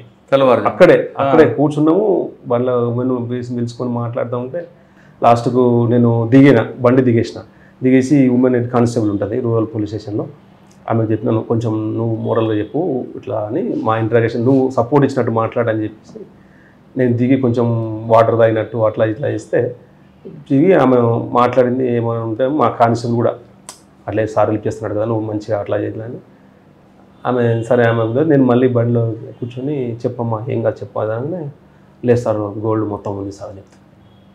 ఉంది సార్ గోల్డ్ మొత్తం ఉంది అని చెప్తాను. ఉందా మరి ఉంటే అయిపోయాయి కదా వాళ్ళకి ఇస్తే అయిపోతుంది అంటే ఎక్కడుందమ్మా అంటే ఇంట్లోనే ఉంది సార్ అని, ఇంట్లోనే పెట్టినా సార్ మా ఇంట్లో ఉందన్న, ఎక్కడ పెట్టినాము అంటే మొత్తం ఇట్లా కట్టలా కట్టేసి సబ్జా పైన వేసినా సార్. పోయి చూస్తే ఇంటాక్ట్ 15 తులాస్ గోల్డ్ కవర్లో కట్టి బ్లాక్ కలర్లో సబ్జా పైన పడేసింది. మా హోంబండికి చూసి మీరు బిలీవ్ చేయండి ఇల్లు పక్క ఇల్లే కదా వీళ్ళంతా ఇంకా మేము మాట్లాడుతుంటే మీరు వెళ్ళిపోండి మీరు ఎందుకు ఉండదు అని చెప్పేసి ఎవరు ఉండొద్దు అన్నట్టుగా కాంప్లైంట్ వాళ్ళు కూడా ఇంటికి వెళ్తే వాళ్ళు ఇంట్లో ఆలోచించుకుంటా ఏడుస్తూ ఉన్నారు. అంత గోల్డ్ పోయిందంటే ఇన్ని కష్టపడి సంపాదించుకున్నాము అది దాన్ని అట్లా ఉంటే మేము అక్కడే ఉన్నాం కదా గోల్డ్ అంతా చెప్పింది తీసుకొచ్చి మేము మళ్ళీ పైకి వెళ్ళాం వీళ్ళ ఇంటి పైకి. ఆమె కార్లోనే కూర్చుని ఇంకా సరే డిటెక్ట్ అయిందని ఆమెకి ఏదో చెప్పినాం, వెళ్ళి వాళ్ళ ఇంటికి వెళ్ళి డోర్ కొడితే డోర్ తీసారు. డోర్ తీస్తే మొత్తం ఐటమ్ అంతా ఓపెన్ చేసినాము, తీసి వాళ్ళ చేతిలో పెట్టేశాను ఇట్లా. ఆమె లేడీ ఏడుస్తుందండి, ఇంకా ఏం మాట్లాడతలేదు. ఇట్లా పోయిన gold half an hour 1 hour తెలిసిన తర్వాత 15 తులాస్ మొత్తం ఓపెన్ చేసి ఇట్లా ఇచ్చేసాం. మీరు బిలీవ్ చేయండి అసలు వాళ్ళిద్దరు కూడా అసలు వాళ్ళ హ్యాపీనెస్ అనేది అంత అసలు మనం వర్ణించలేం. అసలు దొరికిందా సార్ వాళ్ళు నమ్ముతలేరు, దొరికిందా సార్ అని చెప్పేసి. దొరికిందమ్మా ఏం కాదంటే ఎవరు తీసినంటే ఆమెనే తీసింది చెప్పింది మాట్లాడినామంటే అసలు వాళ్ళు ఇంకా వాళ్ళ హ్యాపీ 15 తులాస్ అంటే ఏంటండి 15 lakhs ప్రాపర్టీ. అరెస్ట్ చేశారా? అరెస్ట్ చేసాం, ఇమ్మీడియట్గా తీసుకొచ్చాము. అప్పటికే మార్నింగ్ 4-5 అయింది. ఇప్పుడు ఎస్పీ సార్ ఫోన్ చేశాను, చీట్ చేస్తారని ఏడలేదా నాకు మోసం చేస్తారా? ఇంకా మనం అఫెన్స్ కన్ఫ్యూజ్ చేయడానికి ఇంకా తప్పలేదు. పొద్దున అడుగుతుంది సార్ పంపిస్తున్నారు కదా సార్ నైట్ అంటే సరే పంపిస్తామమ్మా అట్లా చేస్తాం కొంచెం రాసుకునేది ఉంటుంది పంపిస్తామని చెప్పేసి అప్పుడే నేను 4 o'clock సార్ ఫోన్ చేసి ఇంకా సార్ పడుకున్నాను తెలిసి సార్ మొత్తం రికవర్ అయింది సార్ అనగానే అయిందా అంటుండు. అయింది సార్ అంటే లేదు సార్ మొత్తం డిటెక్ట్ అయిందంటే వెరీ గుడ్ కృష్ణ అని చెప్పేసి అది కూడా ఒక మంచి సాటిస్ఫాక్షన్. నైట్ అంతా నిద్రనే పోలేదు ఆ రోజు, మొత్తం గోల్డ్ అంతా అంటే అప్పుడు ఇవ్వలేదు వాళ్ళకి చూపించి తెచ్చి లీగల్ ప్రాసెస్లో చేసి మళ్ళీ రోజు తీసుకొచ్చి ఆ లేడీ మొత్తం అరెస్ట్ చేసేసి మొత్తం వాళ్ళకు ఇంటాక్ట్ ప్రాపర్టీ 1 మిల్లీగ్రామ్ కూడా తేడా లేకుండా మొత్తం వాళ్ళకి ఇచ్చేసి నెక్స్ట్ డేనే అట్లా రిమైండ్ చేసి పంపించినాము. అట్లా చిన్న 1 yearలో 2 మంచి కేసులు. ఇంకా మీకు ఇంకేం గోల్ ఉందండి? చాలా సర్వీస్ ఉంది మీకు. ఇంకా పోలీసులు ఏముంటుందండి, మనం ఉన్న ఏరియాలో లా అండ్ ఆర్డర్ మన కంట్రోల్ ఉండాలని. ఇక్కడ వనపర్తిలో నాకు this is the biggest circle in Telangana. 7 police stations including Wanaparthy district head quarter. మనం ఉన్న ఏరియాలో ఎలక్షన్ వస్తుంది, తర్వాత ఈ లా అండ్ ఆర్డర్ కంట్రోల్ ఉంటే చాలు. ఉన్న పరిస్థితుల్లో సైబర్ అఫెన్సెస్ కానీ తర్వాత ప్రాపర్టీ అఫెన్స్లు, ఇంత పెద్ద టౌన్ ఉందంటే ఎప్పుడు మేము ఆన్ డ్యూటీలో ఉన్నట్టు ఉండాలి. అఫెండర్ ఇంత పెద్ద టౌన్లో తిప్పుతుంటాం కానీ అఫెండర్ కూడా షార్ప్గా ఉంటున్నారు.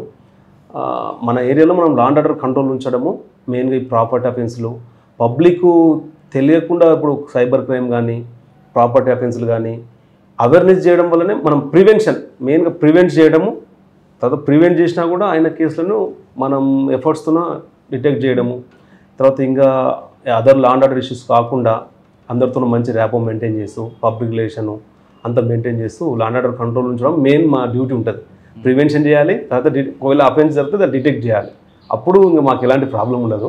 అది చేయడమే నా ఉద్దేశము. ఇంకా ఇట్లాంటి ఛాలెంజింగ్ కేసెస్ ఏమైనా వస్తే ఫుల్ ఫ్లెడ్జ్డ్గా ఎఫర్ట్స్ పెట్టేసి అట్లాంటి కేసులు డిటెక్ట్ చేసి నష్టపోయిన వాళ్ళకు రీఫిల్ చేసి వాళ్ళ సాటిస్ఫాక్షన్ చూసి మేము సంతోషపడమే అంతే. పోలీస్ స్టేషన్కి వచ్చే బాధ్యత పట్ల ఎంపతిగా ఉండాలంటున్నారు డిపార్ట్మెంట్. కరెక్ట్గా అదే ఇంప్లిమెంట్ చేస్తున్నారు కృష్ణ గారు. ఆ వచ్చిన 2 కంప్లైంట్లు కూడా వాళ్ళతో మాట్లాడి వాళ్ళు నా మనుషులు అనే భావంతో ఆయన ఇన్వాల్వ్ అయ్యారు కాబట్టి ఆ కేసులో ఇన్వెస్టిగేషన్కి ఎక్కువ ఉత్సాహం చూపించింది. ఒక ప్యాషన్ ఉంది, మరోవైపు ఎంపతి ఉంది. నిజంగా అదే బాధితులు నా ఇంట్లో నా అక్క చెల్లో అమ్మ అయితే ఎలాగ నేను రియాక్ట్ అవుతారనే విషయాన్ని ఆయన బాగా పొలికిపుచ్చుకొని ఆ 2 కేసులు బ్రేక్ చేశారు. అంటే ఒక ఆఫీసర్కి ఇన్వెస్టిగేషన్లో ప్యాషన్ ఉండాలి, స్కిల్ ఉండాలి, ఓపిక అన్నిటికీ ఉండాలి. ఈ 3 ఉంటే ఖచ్చితంగా ఆ కేసు బ్రేక్ ఉంటుంది. ప్రతి ఎక్యూజ్డ్ కూడా తెలివిగా అనుకుంటాడు పోలీసులు నన్ను పట్టుకోలేరు అని. కానీ ఆ సంఘటన స్థలంలో మనం రిపీట్గా చూస్తే వాడు ఏదో ఒక విజిటింగ్ కార్డు పడేస్తాడు. ఆ విజిటింగ్ కార్డు తీయడమే పోలీస్ ఆఫీసర్ యొక్క స్కిల్. అది ఒకసారి ఇన్వెస్టిగేషన్లో ఆ విజిటింగ్ కార్డు దొరికిందంటే కేసు బ్రేక్ అనేది చాలా సింపుల్. అది ఆ టాలెంట్ని కంప్లీట్గా నేర్చుకున్నారు ఎం కృష్ణ. బహుశా ట్రైనింగ్తో పాటు వాళ్ళ నాన్నగారు కూడా పోలీస్ కానిస్టేబుల్ కాబట్టి గతంలో ఆయన చేసినవన్నీ కూడా చెప్పడం ఈయనకు ఒక ప్లస్ అయినట్టుంది. మొత్తం మీద ఒక బెస్ట్ ఇన్వెస్టిగేషన్ ఆఫీసర్ అయ్యారు. వనపర్తి కాదు, ఇకపై కూడా ఎటువంటి సంఘటన జరిగిన మంచి కేసులు అవుతాయని మనం భావిద్దాం.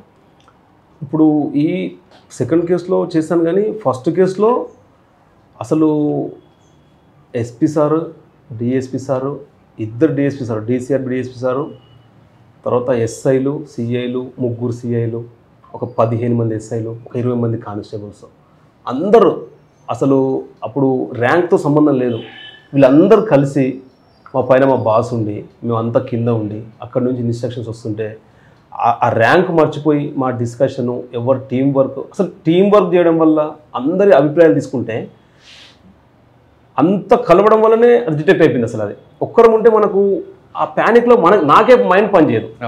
ఒక కానిస్టేబుల్ కొంచెం ఫ్రీ మైండ్ ఉంటారు కాబట్టి అట్లా అందరు కలిసి ఉంటేనే అసలు ఆ రోజు అందరు కలిసి పోవడం వల్లనే ఆ ధైర్యంతోనే డిటెక్ట్ అయిపోయింది అసలు అది. మర్డర్ ఫర్ గెయిన్ల కేసులో కూడా ఇది నా ఒక్క వర్కర్ కాదు, టీం వర్క్ అని ఆయన ఒప్పుకుంటున్నారు. సాధారణంగా కొంతమంది ఆఫీసర్లు మంచి అయితే నాది, చెడు అయితే కింద వాళ్ళది అంటారు. కానీ ఇతను నాది కాదు, టీం వర్క్ కాబట్టి ఆ కేసు సక్సెస్ అంటారు. ఇకపై కూడా ఎవరైనా ఏ ఆఫీసర్ అయినా ఒక క్రైమ్ జరిగినప్పుడు అందరితో డిస్కస్ చేసి, అంటే ర్యాంక్ సంబంధం లేకుండా చేస్తే కానిస్టేబుల్ కూడా మనకి ఇన్ఫర్మేషన్ ఇచ్చే అవకాశాలు కనిపిస్తాయి. ఇది ఎం కృష్ణ గారితో ఎక్స్క్లూజివ్. వచ్చే వారం మరొక కేసుతో మళ్ళీ కలుద్దాం. అంతవరకు నమస్తే. Thank you very much. All the best. ఇకపై కూడా మంచి కేసులు చేయాలని కోరుకుంటున్నాను. Thank you.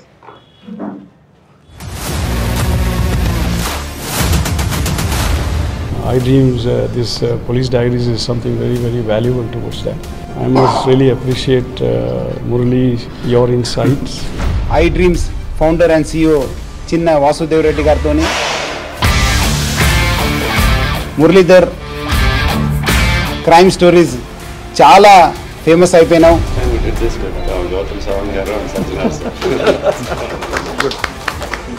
Well done. Congratulate him for doing so well, and I congratulate him, his boss also, for doing so well.